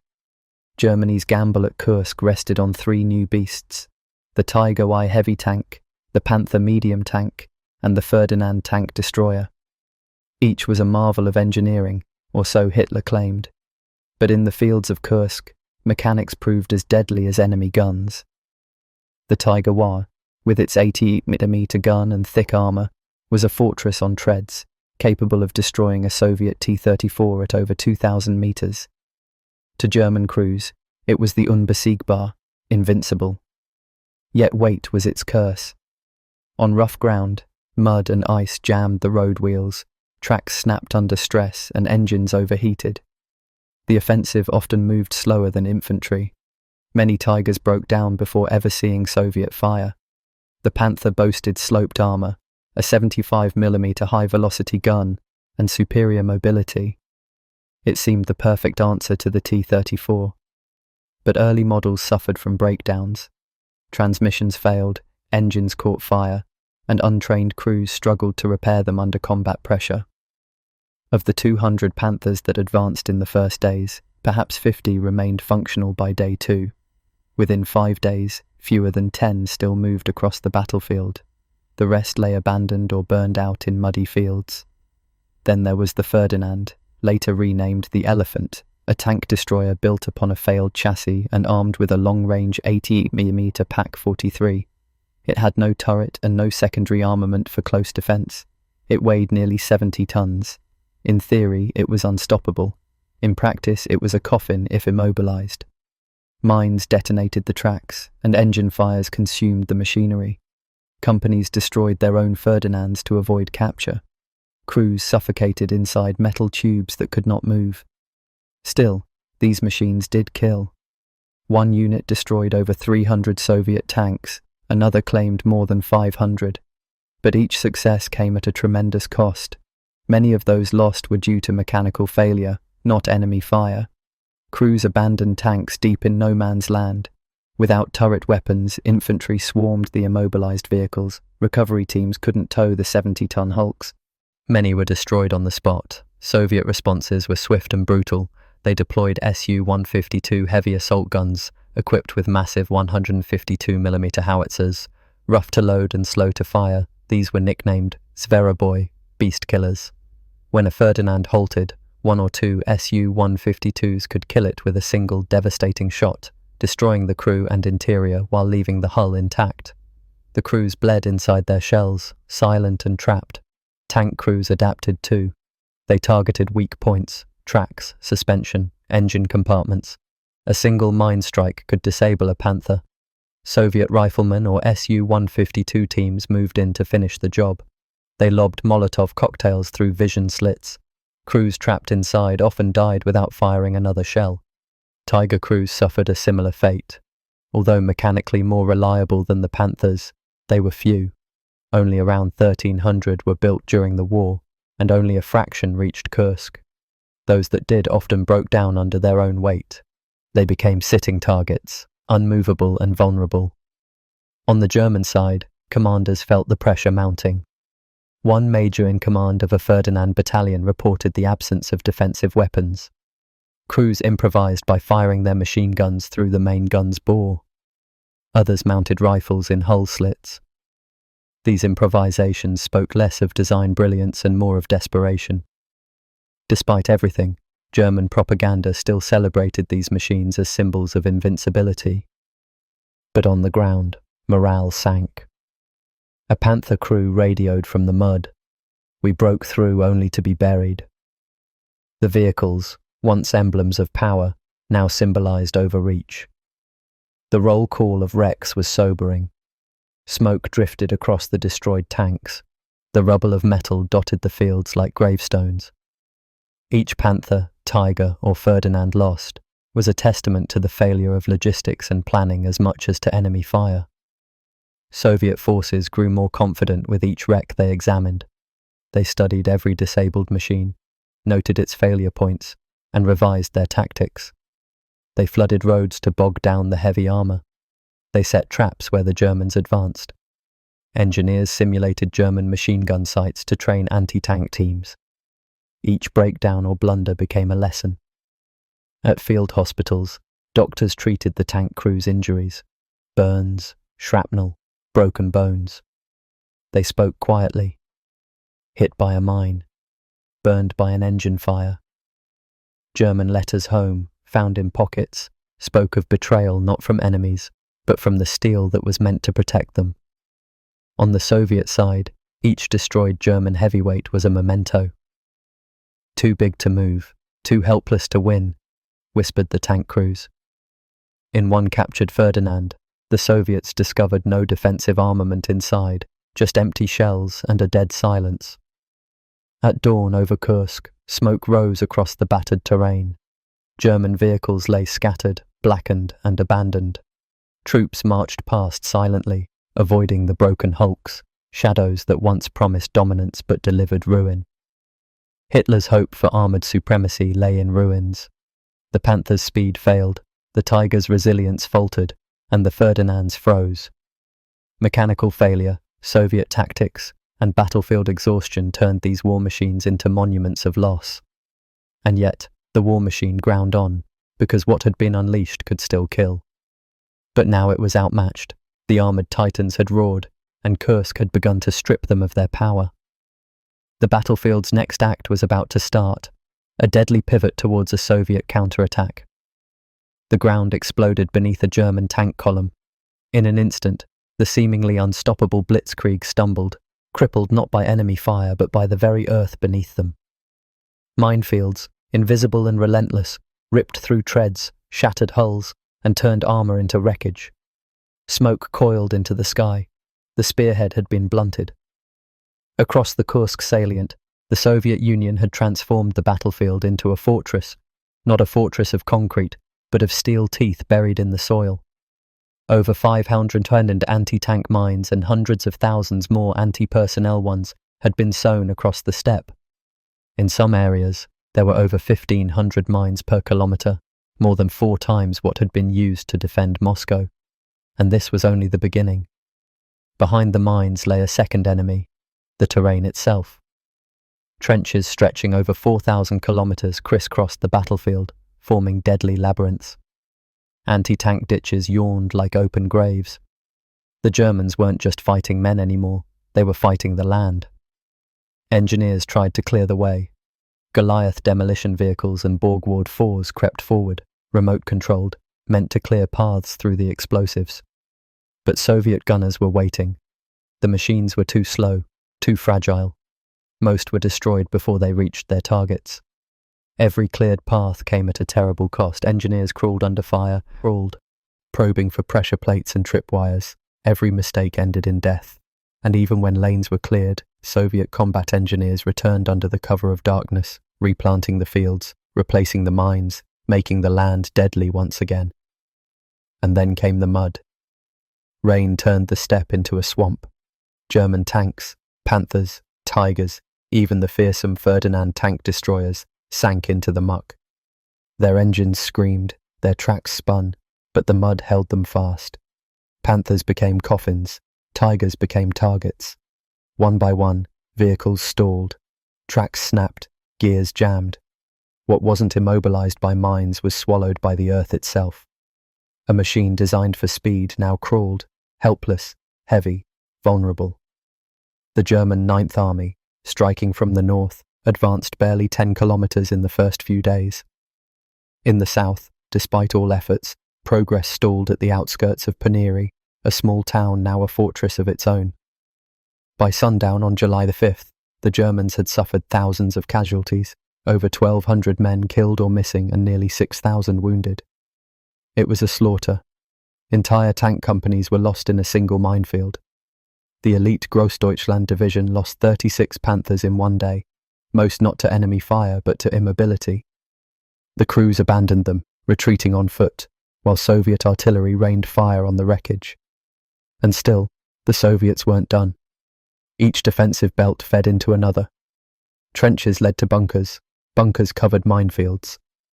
And always there were more reserves. Soviet riflemen repaired defences by night. Anti-tank teams repositioned.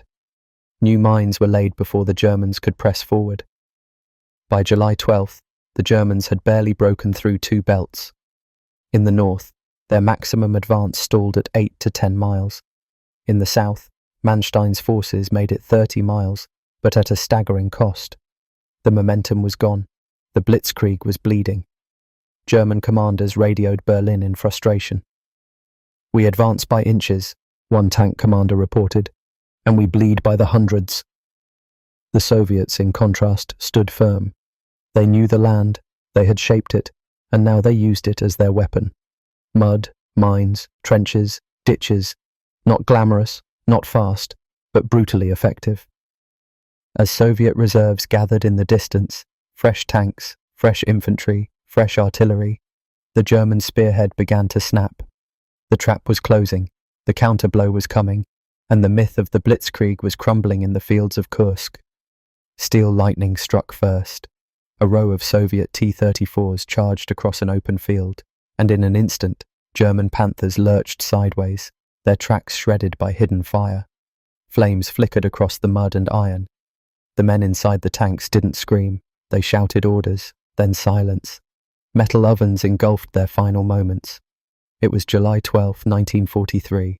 At Prokhorovka, history would be written in steel, dust, and blood. The SS Panzer Corps under Manstein collided head-on with the Soviet 5th Guards Tank Army. Two forces, honed for victory, were now locked in the fiercest armoured clash ever seen. At the heart of the southern shoulder of the Kursk salient, over 1,000 tanks thundered across fields scorched by artillery. The roar was deafening. The sky, choked with smoke and tracer fire, became a battlefield of its own. German commanders believed the SS Panzer Corps, elite SS divisions like Leibstandarte, Das Reich and Totenkopf, would smash through the Soviet defences as they had in past campaigns. They moved their trophy weapons forward, Panthers, Tigers, and the feared Ferdinand tank destroyers. Their goal was simple: break through at Prokhorovka, cut the Soviet flank, and collapse the southern bulge.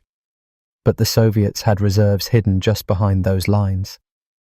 The 5th Guards Tank Army, fresh and ferocious, was waiting. They charged forward in waves of T-34s, supported by Su-152 assault guns. This was no defensive holding action. This was a strike back with everything they had. The dance began in daylight.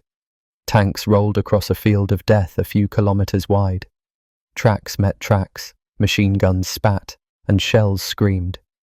In minutes, that field disappeared into wrecked steel, burning tracks, and dust. Visibility dropped, orders were lost, and fire became chaotic. Guns fired blindly, crews dismounted to reload under fire. The smoke burned their lungs. Men shouted the names of the tanks they rode in, names they had whispered at home. At Prokhorovka, a German Tiger commander wrote in his log, "We charged 3 tanks abreast. We struck the Soviet flank. Then we sat. Guns jammed, engines overheated. We burned." His unit lost half its strength before sunset. Across the same field, Soviet T-34s rolled into the fight with grim calm. A Soviet tanker carved for Stalingrad into his T-34's side. Another, wounded in the hatch, bandaged himself and climbed back in. Within hours, the battlefield resembled a forest of twisted iron. Tracks waved in the wind, turrets lay torn from hulls, and flame-gutted barrels pointed at the sky. Pools of oil and water bubbled near the dead tanks. Engineers fired flares into the smoke, hoping to call in artillery support. Mortars lobbed rounds over the wrecked tanks at enemy crews clustered behind them. Every tactic was desperate. German anti-tank teams worked under burning hulls, fixing tracks just to move forward again. Soviet gunners crawled under destroyed treads to position Molotov cocktails. Every tank was a fortress or a grave. Every survivor became a legend. Miraculously, the Germans held their ground. They prevented a full breakthrough, but the cost was brutal. Over 200 German tanks were destroyed, disabled, or abandoned that day. Soviet losses were similar in number, yet the strategic outcome was clear. Prokhorovka did not fall, and the German spearhead lost its edge. As dusk fell, both sides paused, if only to catch their breath. German SS officers radioed Berlin. "Advance halted, too many losses." Manstein relayed, "Our panzers cannot move further." In Moscow, Zhukov heard, "German armour stuck in the field." A grim nod passed among the commanders. The trap held. Survivors, exhausted, raged silently. A Soviet gunner lit a cigarette beside a burning Tiger turret, his heart thumping behind chipped armour. A German panzer grenadier crawled out from under a panther and vomited on the scorched ground. Letters stuffed in pockets, some unsent, bore the names of mothers, wives, and children. These faces of war were real. They lived, they died, they counted. Prokhorovka was not the end. It was the breaking point, the turning of the tide. German armour had been slowed, fragmented, and drained. The Soviet counterblows pressing from behind would soon hammer home. The fields of Kursk would flow with movement, no longer a German thrust but a Soviet push. The clash at Prokhorovka proved that blitzkrieg could falter, that terrain, preparation, and armoured grit could blunt steel. That hope alone did not win wars. Endurance did. The next act was waiting. The Soviet hammer would fall. The sky turned into hell. German fighters dove with screaming engines, their tracers lighting the clouds on fire. Explosions bloomed below as Soviet tanks burned and artillery positions vanished in flame. On July 5, 1943, the Battle of Kursk began not just on the ground but in the air. Above the largest tank battle in history unfolded the largest aerial clash the world had ever seen. Germany threw nearly 1787 aircraft into Operation Citadel. They stripped the skies of Italy and the Mediterranean to bolster their force, sending their best squadrons to the Eastern Front. But they were outmatched. The Soviets had prepared over 3,000 aircraft, including 1,400 fighters, and by mid-July, that number surged to over 5,000, overwhelming the Luftwaffe in both numbers and endurance. The skies, like the earth below, were turned into a battlefield of attrition. On the first day, German pilots flew over 3,300 sorties, mostly in the southern sector, providing vital cover for the SS Panzer divisions punching through Soviet lines. These early missions were brutally effective. German bombers pounded dugouts while fighters cleared the skies above the advancing tanks. But every victory came at a cost. Fuel was scarce, spare parts were dwindling, and every flight meant risking the last working engine. Soviet pilots were younger, often barely trained.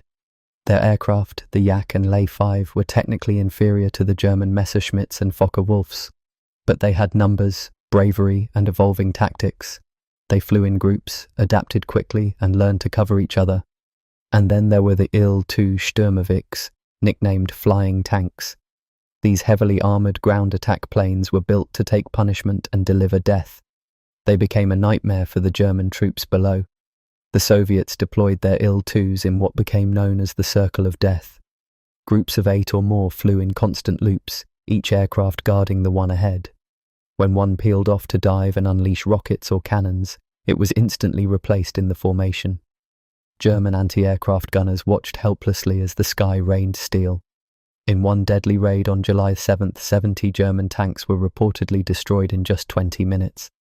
The psychological effect on the German ground forces was devastating. But despite these victories, air power alone didn't win the battle. In fact, studies suggest that only 2 to 5% of German tank losses at Kursk came from air attacks. Most fell to mines, anti-tank rifles, artillery, or simply broke down. Still, the Il-2's presence shaped the battlefield. Every time German tanks advanced, they risked the wrath of the Sturmovik. Every fuel convoy, every artillery battery became a target. Luftwaffe pilots, many of them seasoned aces, still racked up kills. On July 5th alone, they claimed over 220 Soviet aircraft, but the losses were mutual. That day, the Germans lost 55 aircraft and 20 elite pilots. Soviet losses were even heavier, over 500 planes in the first few days, but they had replacements. Germany didn't. Their squadrons were stretched thin, their pilots flew multiple missions a day, exhausted and under constant stress. By July 10th, the Luftwaffe was bleeding. Aircraft were grounded for lack of parts, and pilots flew with minimal rest. Fuel shortages meant some missions were cancelled altogether. German generals on the ground begged for more air support, but it simply wasn't there. The skies that once belonged to the Luftwaffe were now contested, and soon they would belong to the Red Air Force alone. Soviet coordination also improved dramatically. Radio teams worked closely with ground units to time airstrikes with artillery and infantry movements. Soviet fighters began escorting Il-2s with layered formations, fighters above, fighters below. German fighters found it harder to ambush them. Soviet bombers began hitting Luftwaffe airfields and supply lines. The air war was no longer about dogfights, it was about strategy, and it was working. At Prokhorovka, during one of the largest tank clashes in history, Soviet aircraft made up for what they lacked in precision with sheer fury. Waves of Il-2s screamed down on the German armour while Yak and La-5 fighters kept the Luftwaffe at bay. A Soviet tanker recalled looking up through the smoke and spotting a lone Sturmovik above, circling, hunting. He smiled. For once, the sky was on their side. By mid-July, Soviet air superiority was clear.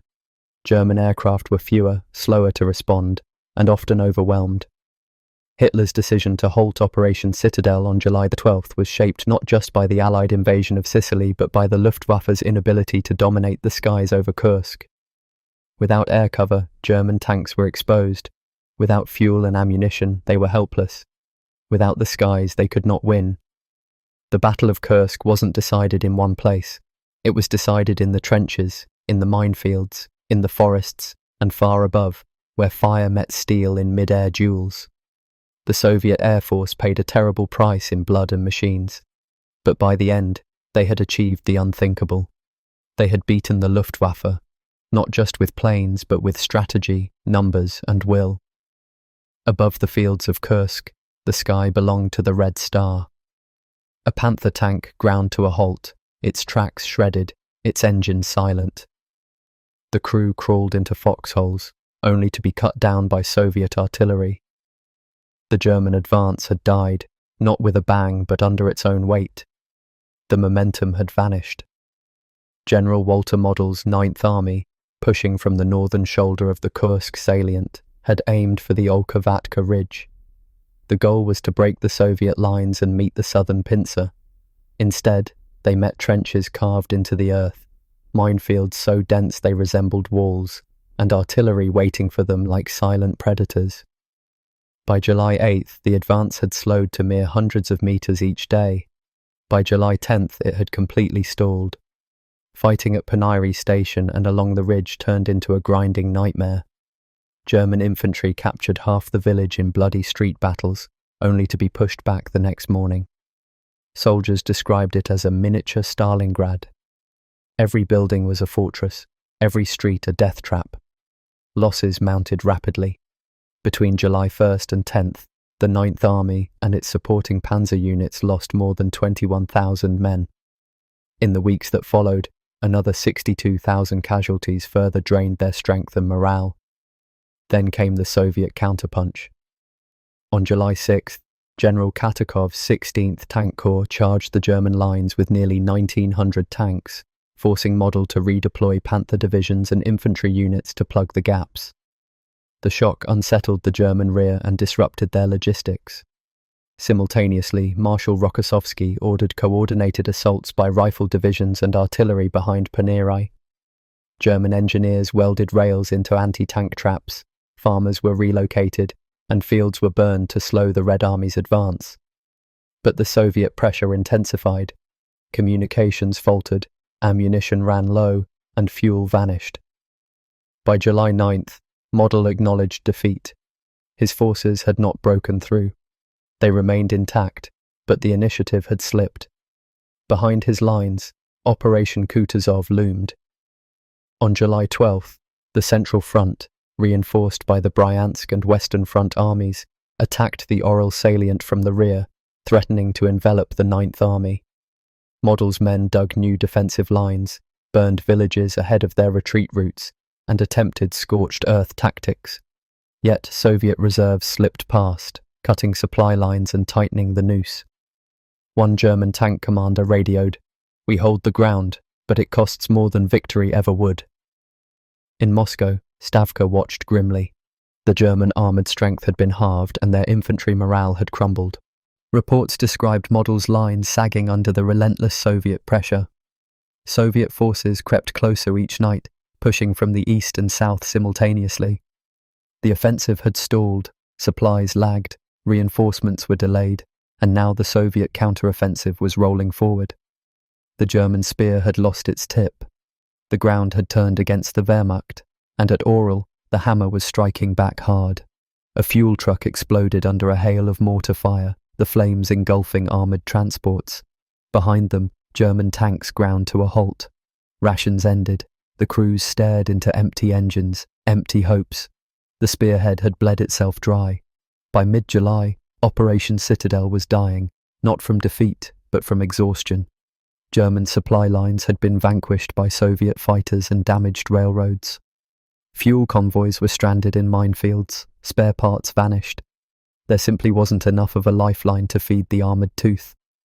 In the north, Model's Ninth Army existed as ghosts. Half their tanks stared mutely in the fields, their tracks removed. Panzer units ran dry. Soldiers carried handfuls of shells in dateless boxes. Air support, once promised, dwindled into silence. German pilots flew sorties with battered planes in circles over fields they could no longer support. At headquarters, officers counted the tanks still mobile and dared not admit how few remained. In the south, von Manstein's 4th Panzer Army fought a mirror nightmare. The Panthers that had roared into Prokhorovka stopped rolling. The Tigers burned from Molotovs and artillery. The Ferdinands sat abandoned, stripped for parts. On July 14th, German records show that only 10 operational Panthers remained on that flank. Crews scavenged fuel from abandoned vehicles. Engineers cannibalized tracks just to move one tank a few yards. Meanwhile, the Soviets surged. Stavka, the Soviet General Staff, deployed its reserves in waves. Yakovlevs and Ilyushins shredded the German supply roads.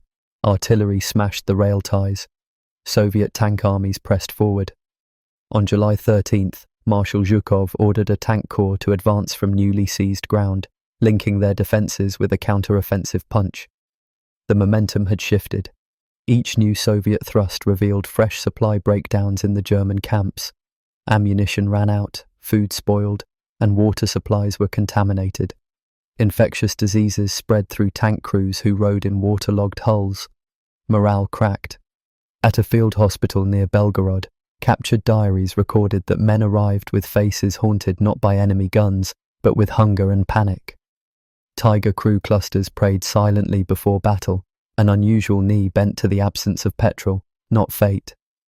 Soviet patrols inside the German rear areas reported that enemy columns were stopped dead, infantry without boots, vehicles frozen in the mud. Soviet engineers exploited these gaps, planting mines where tracks had left prints, turning every retreat into a fresh slaughter. Attrition steadily stripped Germany's weapon edge. German commanders stopped expecting breakthroughs. Instead, they counted the minutes until supply columns arrived. The advance had slowed to inches. In Moscow, Stavka smiled grimly at these stalling jaws. As the German spearhead vanished under the weight of loss, the Soviet fronts regained momentum.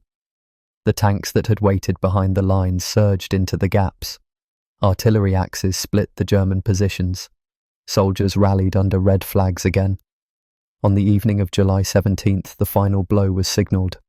Manstein, exhausted and embittered, reported to Berlin. No fuel, no tanks, no hope for a breakthrough. Model offered a single phrase. Citadel has run its course. The Führer retreated into silence. But the Soviet machines did not stop. At dawn on July 18th, Soviet counteroffensive operations swept across the Kursk front. Tank armies plunged through the German artillery belts. Rifle divisions assaulted bunkers with grenades and bones. The German positions collapsed. In German dugouts, men wrote farewell letters. They scratched the names of home into their helmets, thinking their retreat was near. Those who survived the battle returned with hollowed eyes. Their weapons remained but lacked the power to move. The battlefield lurched toward a reversal. German forces were bending, fracturing, not shattered overnight, but lost to the slow toll of logistics and blood. The Soviet hands, steady and organized, clenched their advantage. And still, Kursk could not end it, because ahead loomed Operation Kutuzov, Operation Rumyantsev, and the long Soviet drive westward. But for now, at Citadel's end, exhaustion and endurance had turned the tide. Germany had fired its last shot, and the Soviets were ready to answer. The radio crackled in Hitler's bunker. A single phrase shattered the calm. Allied landings in Sicily. The words hung in the stale air like a death sentence. In that moment, everything changed. After weeks of grinding fighting at Kursk, with tanks stalled, fuel running dry, and panzers burning under unrelenting Soviet fire, Hitler was forced to shift his gaze from the Eastern Front. Until then, Operation Citadel had been the crescendo of his war plans. Now, it was drawing its dying breath. The orders came down. Resources would be redirected, new weapons withheld, and panzer divisions halted. Citadel, once his last great gamble, was officially cancelled. To the men on both sides of Kursk, the announcement felt surreal. In field HQs tens of miles apart, the soldiers waited. They'd been told to push forward, that victory was close. Then, abruptly, everything stopped. No more fuel convoys, no more resupply, nothing but silence and the faint crack of distant gunfire. With that one phrase from Italy, the German offensive collapsed, not with crashing tanks but by bureaucratic command. High above the battered fields, the airmen learned they would return west. Fuel, planes, and entire Führer battalions were being rerouted to the Mediterranean. German tactical leaders watched their storm fade as Sicily became the priority. They whispered in their command posts, "He has turned away. Citadel dies." And they believed it. This was more than just a redeployment. It was a confession. Hitler had played for high stakes and lost. His armoured spear, designed to cleave through the east, had faltered under mud, mines and attrition. Now, resources were vanishing before their eyes, draining the offensive of its meaning. Men had fought and died for a plan no longer supported by its leader. In Moscow, word of Hitler's reversal electrified the commanders. Stalin said little, but Zhukov emerged from the bunker with a single nod. Vasilevsky ordered the Soviet reserves closer to the failing German front. The counterattack plans were already in motion. Citadel had begun to collapse, and the Soviets could sense the shift even before the formal orders reached their lines. On July 18th, fresh Soviet tank corps surged forward in operations Rumyantsev and Kutuzov. Tank crews rode T-34s into empty flank gaps. Rifle soldiers advanced through the fields. The German infantry would withdraw from a landscape whose tone had changed from defence to assault. Where hours before German officers had worried about holes in their supply lines, now they watched their formations thin and split. Within the 9th and 4th Panzer armies, the commanders faced a sobering reality. Their fuel stockpile, a single day's ration, was dwindling. Their transports had been diverted to Sicily. No more shells, no more armour reinforcements. And the Soviet armies pressed forward with a resolve born of opportunity. The vehicles on the German side burned, batteries died, and engineers scrambled to blow up bridges behind them, creating rubble when retreat became necessary. The Minsk bunker in Kursk heard these secret threads. Withdrawal order pending, attack cancelled. In the dark, the meaning settled like ice. Their leader had wavered. Soviet prisoners found with maps and wristwatch stopwatches reported, "The German people are leaving their positions with confusion. Radio silence reigns." Some German wounded whispered they'd been ordered out the night before. Others claimed that supply wagons had been commandeered by Italian divisions shipping west. The shift was sudden and final. The atmosphere turned brittle for the German infantry. Morale collapsed. A corporal wrote by candlelight, "We are the spear with no point." A tanker, silent and shaking, said, "We fought blind." Field medics counted the survivors, noting deaths by exhaustion, not bullets. The drivers stared at the empty drips of fuel in the tanks, at the engines, cold and silent, at movements that were meaningless. Meanwhile, the Soviet forces felt the turning tide. The soldiers in the trenches near Prokhorovka wrote creases into their draft orders. Each day brought more supplies, more artillery, and more tanks. Where the German lines had thinned, the Soviet units pressed first. They bent the enemy formations, cut off their supply roads, and flooded through the collapses. The war had shifted gradually, powerfully, irreversibly. Hitler's moment of hesitation had done more than reroute men. It had surrendered the initiative. When he blinked, Kursk, or what was left of it, lost more than an opportunity. It lost its fate. German radio operators broadcast coded frequencies of retreat orders. SS units began pulling back from the forward fields. The rumours grew. In the barracks, soldiers removed their unit insignias. Some toasted their hometowns. Some wrote letters they expected would never be delivered. They spoke quietly of another war in the West, of beaches they'd never see. The front they had believed in had gone silent. In Moscow, the command knew this was the moment. The Soviet marshals ordered no hesitation. On July 19th, the final counter-assault began. Rows of red banners were lifted as new battalions marched. Rifle divisions surged over the destroyed German pillboxes. T-34s crushed the broken veneer of the defensive barriers. Sweat turned to grime, to determination, to an advance. By July 21st, German positions once thought vital had been abandoned. Fortifications fell without a fight. Local commanders left diaries of confusion. Orders changed overnight.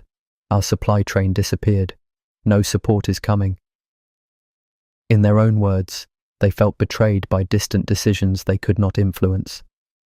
The Soviet momentum became unstoppable. The ground they had defended, they now took. The trenches became new front lines for the attackers, not the defenders. Where the Germans had once dug in, now the Red Army laid the axles of their armour. They cut rail lines, destroyed convoys and seized crossroads. Model and Manstein, both now on the defensive, met in their command posts to coordinate delay tactics. They knew the offensive had died and a retreat had begun. But the retreat was over heavy ground and under pressure. Hitler's decision echoed across Europe. Sicily held priority. Kursk faded. An emperor had chosen to pivot, not from victory but from exhaustion. The timing revealed what Kursk had revealed.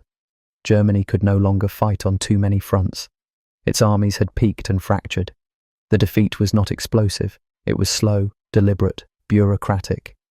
At night, Soviet patrols burned captured German supplies. Survivors wandered the fields with questions no one could answer. The corpses from both sides lay waiting. But Kursk's turning point had passed. For the first time since Barbarossa, the Wehrmacht recoiled. When the dust settled, it revealed Kursk as not just a decisive battle but the beginning of Germany's end. The hammer had fallen, but the anvil had held, and the Eastern Front would never be the same. A thunderous roar shattered the pre-dawn air along the Oral front. Trenches crumpled like paper under the Soviet artillery. German infantry braced as earth and steel collided. On July 12, 1943, Operation Kutuzov began, and the German position in the north collapsed with a sudden ferocity. General Model's Ninth Army, already stretched thin from months of fighting around Kursk, now found itself beset from the flank.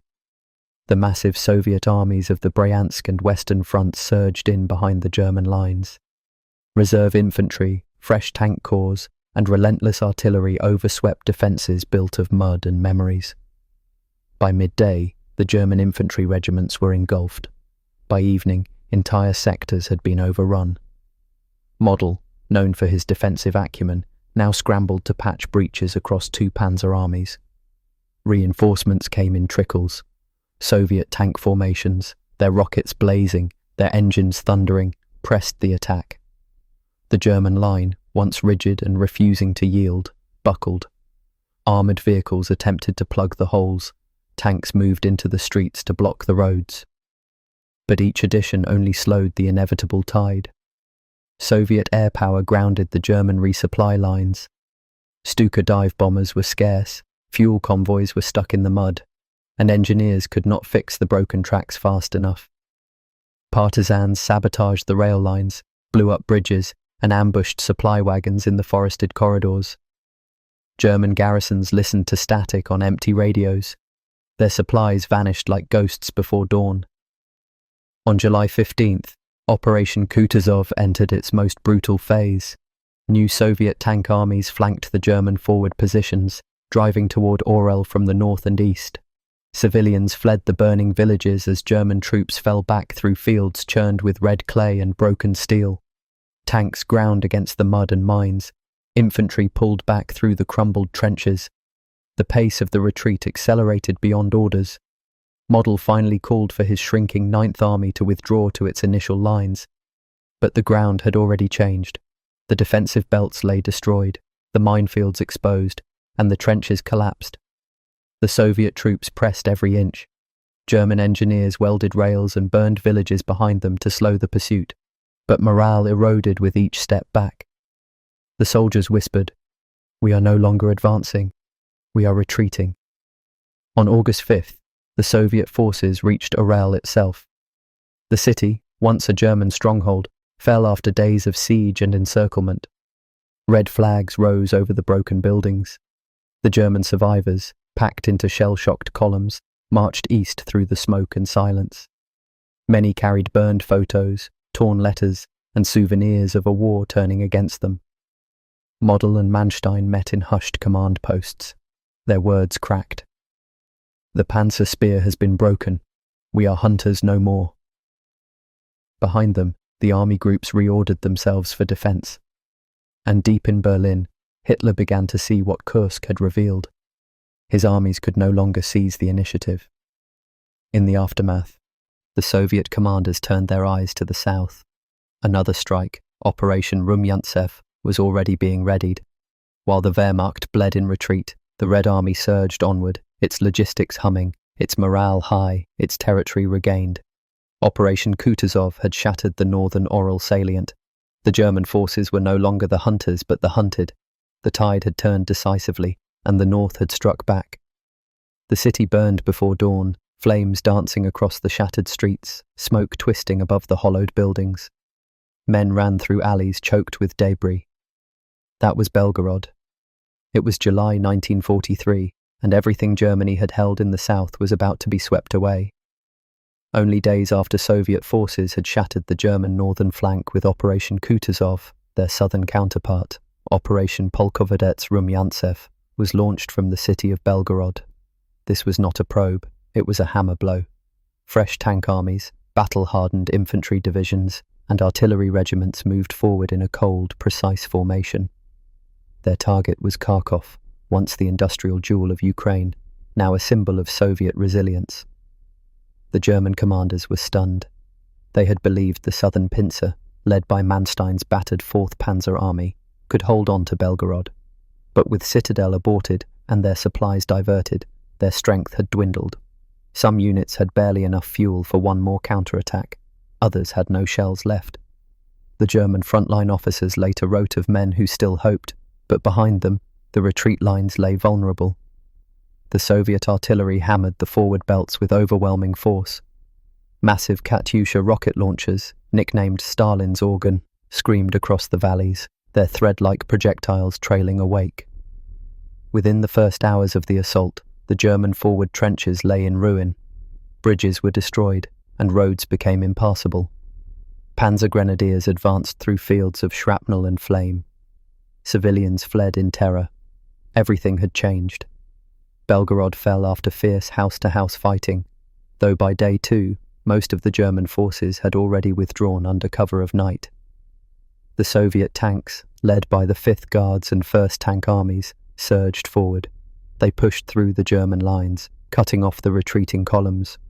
Those who were able to escape collapsed onto the railroads, their tanks silent, their engines cold. On July 16th, the operation moved into its second phase. Tank formations circled behind the German positions, severing their supply lines from the rear. The panzer units were trapped. People wrote in their diaries, "We are cut off, we cannot resupply." Fuel trucks had been abandoned, and ammunition depots lay melted. Engineers set new anti-tank obstacles, but the lines were already broken behind them. Kharkov stood as the ultimate goal. Once the site of Soviet defeats, it was now the prize. On July 23rd, tank columns circled the city from 3 directions. The German defenders were surprised. Some units surrendered en masse. Civilian workers lowered the drawbridges and hoisted red flags. In under 24 hours, the old northern gateways had flipped to Soviet control. It was the 4th fall of Kharkov in the war, but this time the Germans could not reclaim it. The German commanders, in disarray, raced to set up new lines, but their reserves were thin and their morale lower. Men fell back through towns set alight. Radios crackled with calls for reinforcements, only to meet with silence. Field hospitals overflowed with burnt, broken men, blaming their leadership as much as the battle. For the Soviet infantry, this southern strike was sweet justice. Many had fought in past defeats, Stalingrad, Orel, Kharkov. Now their units moved together. Riflemen wrote letters home from their dugouts. "Kharkov is ours today." Tank crews yelled slogans across their hulls. "For Kursk, for Orel, for the motherland." German losses were staggering. The panzer divisions reported 50 tanks destroyed or disabled per day during the assault. The infantry units had lost half their fighting strength to casualties and desertion. Even the high command admitted to an internal collapse. Manstein, once confident, sent a single message: "We must retreat to the Dnieper lines." The German supply mesh crumbled under the Soviet artillery. By July 25th, the Soviet forces had reached the outskirts of Kharkov. Eastern Elephant tank destroyers trundled through mine-choked fields. Red flags waved above the streets. Kharkov burned again, but this time as a beacon of the German withdrawal. In these days, the Soviet juggernaut gained credibility. They moved with speed and coordination. Their logistics had improved beyond recognition. The supply lines worked. Every captured road offered fresh fuel and ammunition. The field kitchens cooked hot meals again. The soldiers laughed and cried all at once. They knew the momentum was theirs. Meanwhile, the German units fractured. A moral collapse set in. A German colonel later wrote, "We expected a bloody fight. Instead, we received blank orders and chaos." Another tank driver confessed, "I drove my last tank across the Belgorod border. Now I walk home." Hitler was informed. The field marshal's report confirmed that Citadel had failed, that the Bulgarian fronts were collapsing, that the highway to the Dnieper was becoming the German fallback. Hitler cursed in his bunker, not at the Soviet force, but at his own miscalculation. From Oral to Kharkov, the Eastern Front had shifted from a German advance to a Soviet offensive after defensive. The Soviet minds were not triumphant, they were resolute. Ahead lay the logistics for pushing into Ukraine. They spoke of positions beyond Kharkov, of the roads to Dnepropetrovsk and the Donbass. Germany's Axis conquests were being reversed. One officer scratched the words on his map. Soviet momentum is unstoppable. And yet, the war was not over. Germany still controlled swaths of land further west. New positions could be built. But for the first time since Barbarossa, the Wehrmacht was in retreat. Operation Rumyantsev had shattered the southern front. Germany's southern collapse was no longer gradual, it was total. The furthest Nazi advance in the east had ended, and the tide of war had turned decisively. The city gates collapsed before dawn, flames licking the sky. Kharkov lay torn once more, a crucible of war, now a symbol of the German collapse.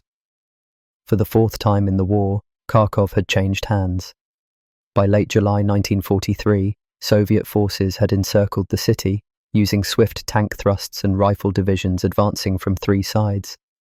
The German defenders fled east, leaving anti-tank guns jammed in street corners and burnt-out half-tracks abandoned in alleys slick with grease and blood. Belgorod had already fallen, and now Kharkov lay in ruins. Soviet soldiers entered on July 23rd, pushing through shattered doorways and wrecked factories. Civilians watched from crumbling balconies. Some offered bread and tea, others wept openly. Kremlin banners were unfurled on square posts. The soldiers patted them with trembling hands. This time, it will stick. The German units, already stretched thin by supply shortages and attrition, found themselves surrounded. Communication broke down, radio calls for evacuation failed, and officers scribbled withdrawal orders by candlelight. One column surrendered en masse at dawn, too weary to fight. Another stole away at midnight, their wheels grinding over the burnt-out streets, hoping to slip through the gaps in the Soviet lines. Many didn't. Many were captured at the city's outskirts, soaking in the July rain that felt like sorrow. The fall of Kharkov revealed Germany's unravelling in the east. Where once they had stormed through, now they were exhausted. Where once they had held industrial power, now they held ruin. Kharkov, as the fourth city to fall and rise in German sway, had become a harbinger. The tide was not just slowing, it was reversing. For the Red Army, Kharkov was redemption. The soldiers who had fled in earlier campaigns now returned. They cleaned the monuments battered by the war, cleared the streets blocked with rubble.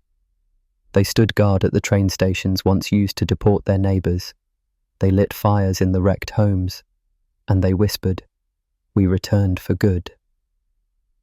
In the German command posts, defeat was admitted in hushed tones. Manstein spoke of regrouping on the Dnieper River. Model prepared fallback positions at Poltava. "The supplies for Kursk are gone," he wrote. "The spear is broken, but the shield remains." But even shields rust under bombardment. Belgorod was lost, Kharkov had fallen, and the German reserves were now a shadow. For Hitler, Kharkov was a final confirmation. The Eastern Front could no longer be won. For the Soviets, it was a turning point toward liberation. The German war machine had faltered. Its men now marched east, not west. The next act would take them across rivers, but not forward. Kharkov had fallen, and German hopes in the east began to unravel. Bodies lay silent in broken hulls. A T-34, half buried in the mud, dripped oily rain from its gun barrel. A German soldier's helmet rested atop a Soviet corpse. The ravaged fields held their breath. That was Kursk after the war. Beauty lost beneath fire, metal and grief. The final days after the fighting had stopped revealed the scale. Over 100,000 men lay dead. The fields once marched by armoured giants were littered with steel, broken as brittle bones. Some historians estimate that the tank losses on both sides exceeded 6,000. Wrecked Panthers, Tigers, Ferdinands, and T-34s were strewn like giant carcasses across the steppe. Ammunition dumps exploded in the distance. Artillery craters pockmarked the horizon. Now, ghosts walked among the ruins. Medics, engineers, and survivors searching, counting, burying. For the Soviet soldiers, the victory had a weight. They had turned the tide, but at what cost? Comrades they had once laughed with lay buried under stones or shrouded by shrapnel. Some units, like the 5th Guards Tank Army, returned to their bases to find empty tanks whose crews were gone. Engineers stacked metals with empty sleeves. Mothers and wives in distant villages folded fresh cloth into small coffins, hoping for names. The German survivors fared no better. Tank crews deserted rusted Panthers when their ammo was gone. Infantry lay dead in the trenches they had dug themselves. Letters home, scribbled in blood-spattered handwriting, were found in their pockets, unopened. Survivors wrote in their diaries, "We fought till nothing was left." Commanders judged awards by the silence of heroic deeds. The Wehrmacht reeled under casualty rates that devastated morale. Replacement soldiers were pulled from training. They wore shoes too big, uniforms too stiff, into the jaws of a war they barely understood. At night, the field hospitals overflowed. Doctors performed amputations by lantern light. The wounded cried out about lost limbs, lost friends, lost tomorrows. The smell of infection clung to the tents. Nurses wrote letters to the families. He fought bravely. He died with honour. Meanwhile, trucks rolled into shallow graves, dumping bodies wrapped in coarse linen. Dogs scoured among the graves. The living counted the cost, but so too did the maps. Soviet generals amended their reports. Destroyed German tanks, 5825. German intelligence filed damage claims. Soviet losses, approximately 42 tanks. Yet the real losses lay in the memories, the names of the fallen etched in bowed heads. For both sides, Kursk's aftermath meant rebuilding or surrender. Soviet engineers dragged tracks out of the mud, salvaged copper, and rebuilt the destroyed bridges. Factories churned out T-34s faster than the German depots could repair the Panthers. The battlefield became a grave and a workshop. Propaganda films celebrated the heroic stance. Survivors spoke of Kursk as a turning point. Still, they asked quietly, "Is everything worth it?" In Berlin, rumours circulated. The German armoured divisions were no longer capable of offensive war. Only hasty defences remained. The officers whispered about how Citadel had bled them dry. They counted the men lost as if accounting for deaths. Some later wrote, "Kursk broke the Wehrmacht, not with one strike, but with a slow erosion." Harvesters in modern fields still uncover bullets, helmets and remains. Memorial events honour the tens of thousands who died. Tank museums display wrecks raised from the soil, but no exhibit can show the hollow in a soldier's chest when he learned his friend was gone. History writes the numbers, memory buries the names. Kursk's fields, once silent, now echo in memory halls and history books. A turning point, yes, but also a graveyard. And as the survivors aged, their eyes no longer glowed with victory, but with a haunted remembrance. The battle had ended. The tanks rusted. Survival began. Not at Kursk's spark, but in its aftermath. And yet, even as the tank fires cooled, the war beyond Kursk was just beginning. A battlefield stained by blood, smoke choking the horizon. Survivors waved tattered flags, some crying, others silent. That was Kursk after the clash, the raw memory of victory and loss. But on both sides, stories would be told to make sense of it all. In Berlin, Nazi propaganda began to spin Kursk as a strategic pause, not a defeat. State newspapers ran images of smiling Panther crews inspecting captured Soviet T-34s. Official communiques spoke of glorious resistance and temporary tactical adjustments. Losses were downplayed, shifted into enemy exaggeration, and buried beneath talk of future blitzes. Soldiers on leave were scripted to say, "We held them back." Families heard speeches about heroic sacrifice, not logistical failure. Yet the German troops at Kursk held notes beneath their collars and in secret diaries. Fuel lines cut, tanks stranded, no air support, morale slipping. Not from enemy guns, but from exhaustion. The officers whispered in hushed tones. We were promised victory, but left with silence. They carried letters home they never expected to send. Within their ranks, faith in the narrative faltered. Meanwhile, in Moscow, the Soviet media roared. It called Kursk a decisive turning point, a red wave rolling westward. Headlines screamed, "Enemy crushed at Kursk, tank armies broken." Propaganda posters showed triumphant Red Army soldiers planting the flag atop armoured wreckage. Radio broadcasts recited casualty figures. 4,000 German tanks destroyed, dozens of panzers captured. Victory was absolute. Soviet propaganda amplified individual stories. They honoured private heroes. The tank commander who had held Prokhorovka alone until backup arrived. The infantry squad who had mined a bridge to halt the German armour. The dispatcher who had rerouted supply trains away from danger. Award ceremonies were staged at field hospitals. Wounded soldiers received medals as nursing sisters pinned them across their broken chests. For courage at Kursk. Morale rose swiftly behind those stories. Letters from the front lines carried slogans. "We are forging victory." Citizens wrote songs and poems celebrating Kursk. Even children learned its name by heart. Yet behind closed doors, some soldiers admitted quietly, "We survived. That is victory enough." But propaganda had its limits. The kilometres-long ruins didn't film well. The thousands of dead couldn't be edited out. Grainy footage showed tank hulks burning in the distance. The Soviet newspapers published photos of the wreckage, but always with victorious banners fluttering over the ruins. The German photos were censored or relabeled as staged scenes. "We won't show the burnouts." Some German mothers wrote letters demanding proof of their sons' survival. They never received answers. Within the Red Army, not everyone believed the victory was clean.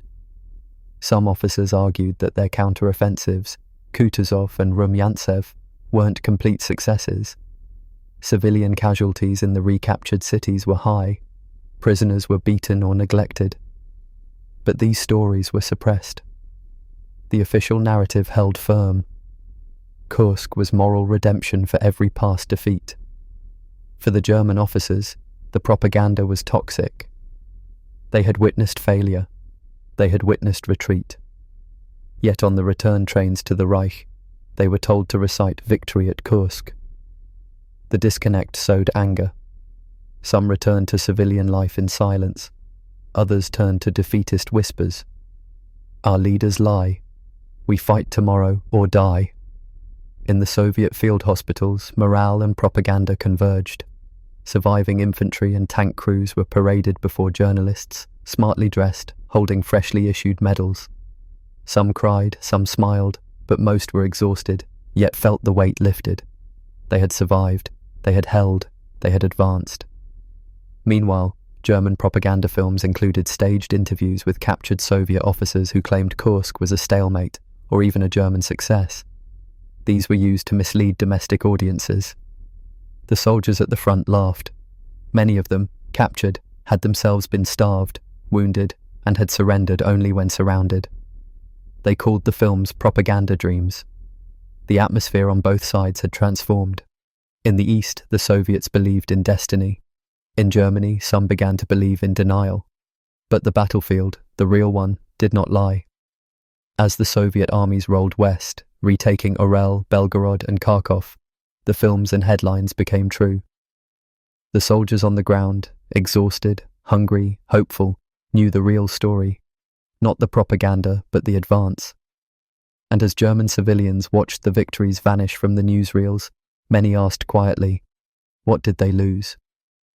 Propaganda sold a version of Kursk, morale responded with the truth, and in the ruins of both, reality awaited.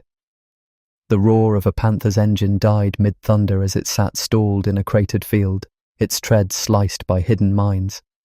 Its commander climbed out, his face grim, his eyes searching the ruined horizon. That moment, the tank silent, the man exposed, caught the death of a doctrine. Blitzkrieg. At Kursk in July 1943, Germany's lightning war collided with Soviet steel and terrain and failed. No longer could German panzer columns thunder across open land. The tank spear had lost its point. For 4 brutal years, Germany had conquered with speed, surprise, and overwhelming force. Fast-moving armour, supported by air power, had shattered defences across Europe. But at Kursk, that machine ran out of momentum. The German war plan, built around swift, decisive strikes, ground to a halt under the weight of mines, mud, and attrition. They attacked with nearly 1 million men, thousands of tanks and aircraft. But the Soviet layers of defence stopped them. When Hitler finally cancelled Operation Citadel, it was not a strategic retreat. It was the end of large-scale German offensives in the east. From that point on, the German forces did not advance, they withdrew. The initiative had shifted. With Citadel buried in the mud and wreckage, the German aims turned defensive. Army Group Centre moved behind the Dnieper. The 9th and 4th Panzer armies dug in and held trenches rather than push forward. Their panzer strength diminished each day, their supply lines crumbled, and their morale drained. The German narrative changed from victory to survival. The months following Kursk revealed the extent of the collapse. Soviet forces rolled westward. Belgorod, Orel, and Kharkov fell in rapid succession. The Wehrmacht tore down villages to slow them, burned fields to deny them, but could not stop them. Operations Kutuzov and Rumyantsev broke the German lines and recaptured territory lost years before. Where once German banners had flown, now Soviet flags flickered in the fields. The hunter had become the hunted.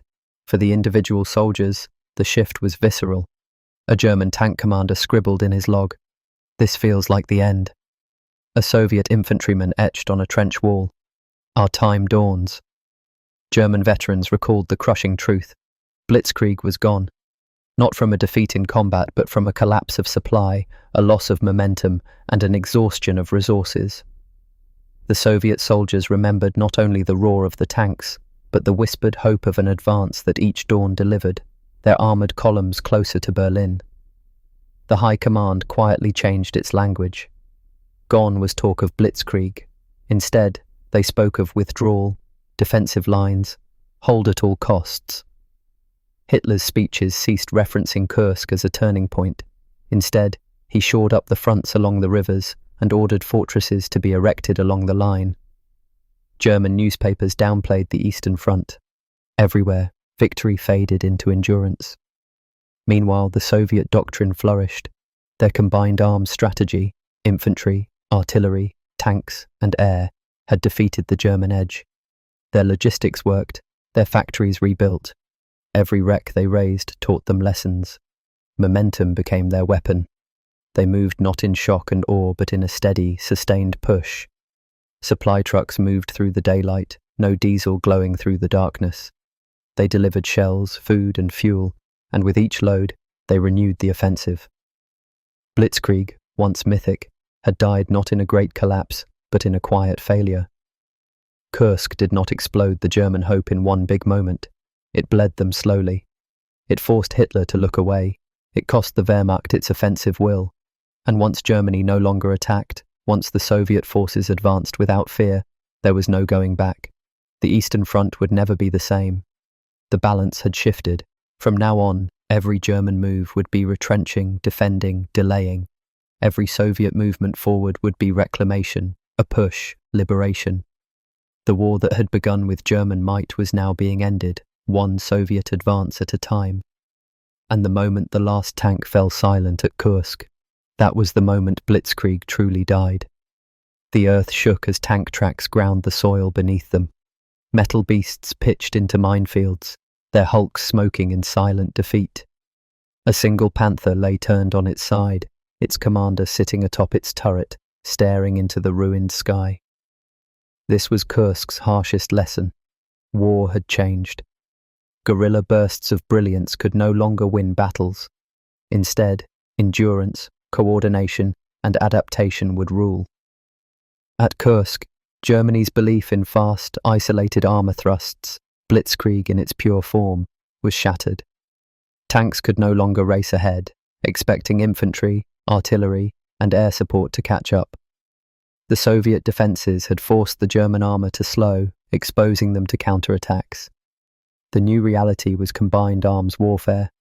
That meant tanks moving with infantry, alongside artillery and close air support, as a single interlocked force. One missing spoke, and the wheel stalled.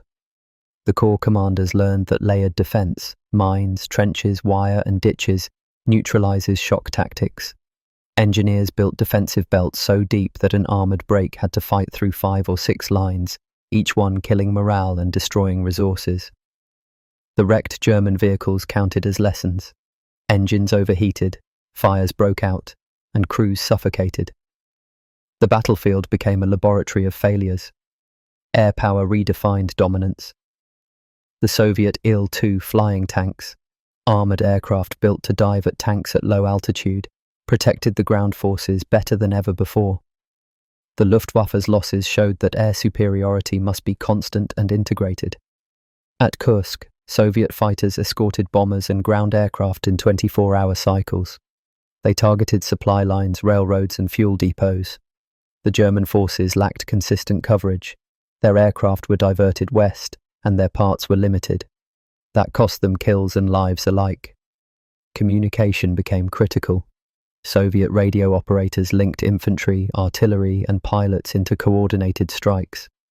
The German advance faltered when their radios lost signal, their supply lines broke, and their headquarters lost track of the front lines. At Kursk, many German units attacked blind, trusting maps that no longer matched the battlefield. The Soviets had trained operators like Lena, a young radio woman who rerouted units and called in artillery strikes within minutes. Those seconds saved thousands of lives. Yet what became most striking was the adaptation. Soviet engineers studied the German flaws. They reinforced suspensions, improved camouflage, and shifted formations at night. They trained anti-tank crews to aim for the tracks, not the turrets. They held mock drills and recreated the German minefields near Kursk after the battle. The lessons were learned fast. Germany, by contrast, had delayed the Panther's deployment, couldn't fix its transmission failures, and lost numbers faster than replacements could arrive. Kursk changed the rights of command. Hitler's generals, Manstein and Model, learned bluntly that strategy without logistics was suicide. The Soviet marshals, Zhukov and Vasilevsky, learned that their best formations were useless without supply convoys, field kitchens, medical trains, and ammunition pipelines. Kursk exposed this simple truth. War is as much about trailers as it is about tanks. For the soldiers, this transformation became personal. The infantry in the Soviet ranks were trained not only to shoot, but to coordinate with tanks and planes, calling in targets and adjusting fire in real time. The German soldiers felt stranded when their panzers broke down and no infantry came. The T-34 crews learned to fight fast, then fade into the forest before a German counterattack. The German SS troops found their speed turned against them by terrain they didn't know: forest flanks, hidden mines, and sniper fire. By the winter of 1943, the Red Army had reorganized every level of command. The tank armies were divided into corps that coordinated with the rifle divisions and anti-tank artillery. Engineers built roads in contested fields, airfields were mobile, and fuel trucks moved at night. Communications units rode in half-tracks behind the frontline troops. The Kursk-born doctrine shaped all Soviet actions westward toward Berlin. Meanwhile, Germany abandoned large offensives. The Eastern Front became a series of defensive rings, each designed to delay the Soviet advances. Entire panzer divisions were held in reserve as static fire brigades. The Wehrmacht relied on landmines, scorched earth tactics, and defensive depth. Their weapons remained strong, but their doctrine had changed. Kursk also altered post-war strategy. NATO studied it. Generals in later wars built layered defense models and cell-based command structures. They saw that massed armor without flexibility was doomed, and that air-ground armor coordination had become standard doctrine. The employees of modern armies learned from soldiers like Katakov or the SS commanders who had dared to push too far. After Kursk, the formula became clear. Speed plus protection, offense plus retreat strategy, aggression plus anticipation. Kursk taught that war was not a symphony. It was a living organism, adapting at every beat. But it wasn't perfect. The Soviet casualties at Kursk numbered in the hundreds of thousands. Civilians were caught in the shifting front lines, factories were leveled, and prisoners suffered.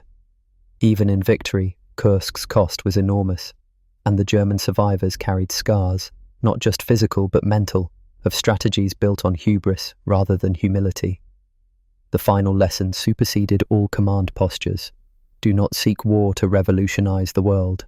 Build a defense to endure, use offense to create opportunity, and adapt or die. Kursk rewrote the rulebook, not with grand speeches or memorial statues, but in mud, metal, blood, and courage. And those who studied it in the next war found peace in its lessons. That was Kursk's lasting gift. A shell burst so close the ground heaved beneath him. Blood ran down his side, mixing with the mud and grit. Private Ivan Petrov, barely 19, whispered into his radio, "They're everywhere. I can't hold much longer." That message, snapped into the static, carried the raw terror and determination of Kursk. It was the voice of survival. From the trenches at Paneri Station came the written diary of Lieutenant Nikolai Sokolov. July 7th. 3 tanks burned today. Our mortar crew was cut in half. Yet we hold the trench. I pray tonight. His words crackled with equal parts fear and stubborn resolve. He vowed to fight for his mother's name on the fields once considered firm German ground. On the German side, SS Sturmbannführer Heinrich Franz sent this hurried message. Panther in ditch, crew wounded, no support, orders from HQ unclear, still moving west at dawn. The clipped tone masked terror and confusion. He had trained for war, he had hoped for victory. Instead, he'd found chaos. Then there was Maria Volova, a Soviet telephone operator buried in a bunker near Prokhorovka. Her diary entry read, "My fingers hurt from signalling. We sit beneath the shell fire. The radio lines are dead. 2 men died before lunch. Yet we reroute the orders to the artillery. Every shell now counts. We are the pulse behind the guns." Her voice reveals the lifeline that keeps an army alive. In the shadow of a burnt-out Panther, Private Kurt Weiss, a German panzer grenadier, carved into the vehicle's hull. I was 19. I saw 2 friends die on July 8th. The tank commanded 24 shells today. We fired. We fell back. I keep this helmet for family. His grief, etched into the steel, reveals the human cost behind the strategy. A radio operator, Sergeant Elena Mikhailova, intercepted German messages throughout July. "Panzergruppe and Position 2, she translated. "The enemy panzer group has shifted." With that line confirmed, the artillery batteries were shifted and saved hundreds of Soviet lives. She spoke to no one of that role when the medals arrived. Instead, she wrote, "My work is in silence, but I know what we stopped." Surgeon Captain Igor Petrenko treated broken men in the bombed hospital of Belgorod. His log read, "Day 7, wounds too many to count. A face burned under an engine blast. We lost half a company today. The cursed irony, we saved the survivors, who we could walk past tomorrow." His entries echo trauma, tears, duty. A German tank driver, Obergefreiter Meyer, scribbled these final lines in his last letter home. "Marching east tomorrow. The enemy is always behind. Spare fuel runs out today. I don't know what's left. Only forward is loss."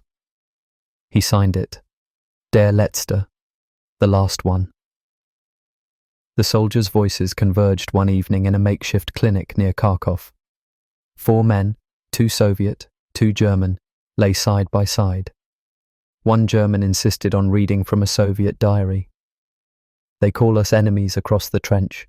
We bleed in the same mud." The Soviet soldier nodded with tears. They shared water sachets soaked in dust. The enemy and the ally, both human. Their stories aren't statistics. They are breathing proof that Kursk was not just a clash of tanks, but a collection of breaking men and women.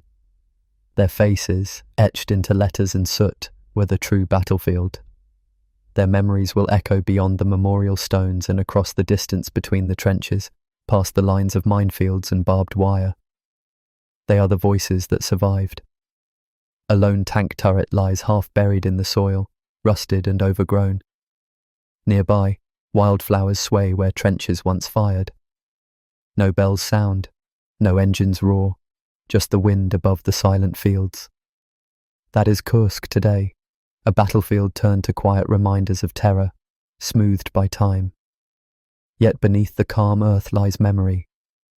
Drive along the roads west of Kursk city, and you'll come upon memorial hills, mounds of earth marking graves, crossed by the Russian flag. Each is called a kurgan, a mound erected over tens of thousands of soldiers. Visitors lay flowers and candles. They trace names on granite stones. Men conscripted from Moscow, Stalingrad and Oral. Girls killed in mortar bursts, tank crews trapped in flaming hulls. Many stones bear known names, but just as many are unknown, silent witnesses to missing souls. A modern museum near Prokhorovka displays charred track links and shell fragments at its entrance. Inside, a battered map display recounts the names of the 316 German tanks destroyed within 50 meters of the stand. A Soviet T-34 turret stands on a pedestal, its hatch open in remembrance. For many visitors, the room echoes with hushed sobs. The guides, often vets or the children of veterans, speak quietly. "He fired 60 shells from that tank," someone whispers. "He died there." In the fields where panther remains littered the mud, wild grasses hide the twisted steel. On the forest borders, a line of white crosses traces the edge of the battlefield. There's no barrier to remind you of the war, only these symbols and the silence. No rushing crowds, only the occasional jogger, the occasional lone pilgrim in a black coat, placing daisy chains. Local teachers bring their students to the mound of armoured wrecks. They point at the rusty treads jutting from the ground. They ask the students to listen without words. Silence is memory. One teacher told me, they must feel the silence before they can grasp the sound of war. Folklore has grown too. Farmers speak of turning the soil to find shell casings or dog tags. Some turn them into necklaces, saying they carry history in their pockets. Others bring them to the war archives to see if they match the lists of the missing. Even the kids know not to remove the objects. They leave everything intact out of respect. The soil holds memory, and certain farmers treat it as holy. At the Prokhorovka Memorial Complex, every evening a single trumpet plays at sunset, a melody called the Field of Tanks. Locals gather around a central flame.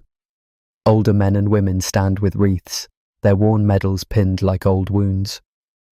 They share stories. My father marched this field after the battle, counting the exhaust pipes. My grandmother hid here under the fire. She still remembers the roar. Historic reenactments occur each summer. Civilians wear faded uniforms, fire replica artillery, and roll old tank silhouettes across the fields. But after the flash and the noise, silence. The observers partake in memorial services. Some kneel in the mud where the Germans once sunk. Children lean to pick poppies near the shell holes, then bow their heads. The day blurs into remembrance. A young veteran, now a schoolteacher, carries his father's diary in a leather pouch. He reads its pages aloud at ceremonial events near Kharkov's outskirts. He speaks of frozen nights, hunger and fear, and of surviving. He never crossed this ground, the son says, tears glistening, but his spirit did. Not all the traces are physical. Memory lives in the stories passed down. One grandmother in Kursk city recounts hiding for days in a cellar as the shells rattled the roof tiles. She tells her grandchildren that the house still bears scars on its beams. They touch them, feel them, even when the world outside is warm and safe. Tourists come as international visitors, veterans from Germany and Poland, curious young people. They walk the memorial alleys and gaze at the plaques listing the 2 million casualties across the Kursk operation. Some weep openly, some stand in awe. They sign the visitor books. Never forget. Peace is fragile. The battlefield has disappeared, but not its absence. In many places, nature has healed the scars. Trees root through tank carcasses, and grasses reclaim the craters. Only when the wind whispers on those fields does the past appear to murmur back. Modern militaries study Kursk too. Russia's general staff hosts seminars near the old frontline routes. Officers trek through the trenches and past the rusted vehicles. They discuss armoured warfare, mine belt defence, and air-ground coordination. They debate how Kursk's lessons still apply. One officer said, "Even now we dig in, and we remember where not to repeat." Between the memorial fire and the museum's quiet, the fields speak. Silence can hold memory, memory can teach strategy, and strategy can save lives. Kursk today is not just a site of death. It is a classroom, a tomb, a threshold between the past and the future. But as dusk fades behind the horizon, one truth lingers. The land once stormed with war machines is now quiet, yet its echoes are louder than ever. A massive field of fire, over 12,000 artillery shells landing per minute. A Panther's engine exploded in a hail of ivory flame. In that inferno of metal and mud, the fate of an empire hung in the balance and began to flip. Kursk was more than a battle. It was the moment the Iron Tempest began to crumble. Germany's armoured might had once advanced across Europe like a hurricane, sweeping through cities, fencing borders, and toppling regimes. At Kursk, that storm met something unbreakable. Terrain, tactics, time, and a people determined to hold. Before sunrise on July 5, 1943, Operation Citadel roared to life. German tanks and cannons struck the Soviet lines in a massive, coordinated effort. But the Soviet defence had learned. Mines blew treads, trenches slowed the columns, and airstrikes shredded the supply lines. The unmatched concentration of Soviet fighters and artillery ground Germany's strategy into a stalling chaos. They hit the Soviet defences, but the defences hit back harder. By July 12th at Prokhorovka, Panzer crews froze in their burning hulls, Tigers died in pits, and Panthers slipped into ditches. Soviet T-34 crews charged through the thick smoke to flank the rear armour. No one emerged unscathed. That single day, recorded as the largest tank clash in history, didn't deliver a victory to either side. But for Germany, it delivered a painful truth. The storm could stall. The Iron Tempest could falter. In the north, Model's Ninth Army pushed and paused. Losses mounted, attrition became the doctrine, supplies vanished, and communications were severed. And when the Soviet Operation Kutuzov raged southward, the German defences buckled. The redemption at Orel turned to retreat. In the south, Rumyantsev swept away Belgorod, reclaimed Kharkov, and shattered the German defences in days. Then came the moment Hitler blinked. The Sicily invasion diverted fuel, talent, and priority. Citadel died. The grand strike ended not by bullets, but by a shift in focus and broken logistics. The Panzer Spear lost its nerve. From that point forward, Germany could only retreat or hold. The initiative had passed to the Red Army. Prokhorovka, Orel, Kharkov, Belgorod, all were swept back into Soviet hands. Kursk wasn't just a loss, it was the turning tide. After Kursk, every German offensive on the Eastern Front would be small and defensive, and every Soviet counterstroke would push deeper. This redefined modern warfare. Kursk exposed the myth that armour alone could win. It demonstrated the power of combined arms, infantry coordinating with tanks, artillery, and air support. It taught that air superiority must be constant, not surrendered in a crisis. Mine belts, layered trenches, camouflage tactics, and engineer foresight became essential. The battlefield evolved. Tactics, vehicles, communications, every military doctrine was transformed. For soldiers like Private Ivan, the radio calls that rerouted the artillery saved his wounded comrade. For Lieutenant Sokolov, his mortar crew held the village because the infantry pressed forward. For the German Panzer Grenadier, the failure of the fuel convoys revealed that war is as much about trucks as it is about tanks. For Elena, the radio operator, intelligence turned into life-saving shots on the German armoured columns. Kursk was not only blown fields and clashing metal, it was these human stories, layered into things bigger than strategy. Today, Kursk is a reference point. Generals study it, military historians dissect it. Armoured doctrine, defensive belts, and air-ground coordination, the lessons from Kursk became templates for wars in Korea, Vietnam, the Middle East, and Ukraine. It proved that no weapon works alone. For the veterans who survived, not as heroes but as witnesses, Kursk lives in their eyes, rekindled only when they step on the fields once scorched by war. Some wars were fought to win ground. Kursk was fought to prove that ground alone was not victory, that endurance, adaptation, unity, and will matter more. Germany suffered staggering losses. The heroic Soviet narrative rose, but the Soviet losses were higher still. The fields of Kursk carried 500,000 dead and millions injured or scarred. Cities, villages, and forests were drawn into the vortex. The human cost was grotesque. Yet the war had shifted. What Germany had stolen in the early summer of 1943, it could not reclaim. The Panzer spear had broken, the eastern tide had turned red, and the war, once stalled, now surged inexorably westward. Kursk was not the war's end, but it was the moment the war changed. Nazi ambition collapsed, and Soviet momentum crystallized. The future of Europe pivoted as the plume from the burning tanks faded behind the steppes' horizon. What remained was not ruin or just victory, but a lesson written in steel and sweat. Power lies not only in speed but in coordination, not only in surprise but in resilience, not only in offense but in enduring until the initiative shifts. Kursk was the moment when the Iron Tempest ended, and the symbol of Hitler's fate was sealed. And beyond the fields, beyond the wreckage, the world would never be the same. As the smoke cleared over the silent fields of Kursk, what remained was not the glory of victory, but the grim testament of a graveyard for tanks, for soldiers, and for the very idea of German invincibility on the Eastern Front. The Iron Tempest had blown itself out against an unbreakable wall of Soviet steel and soil. Operation Citadel was more than a failed offensive.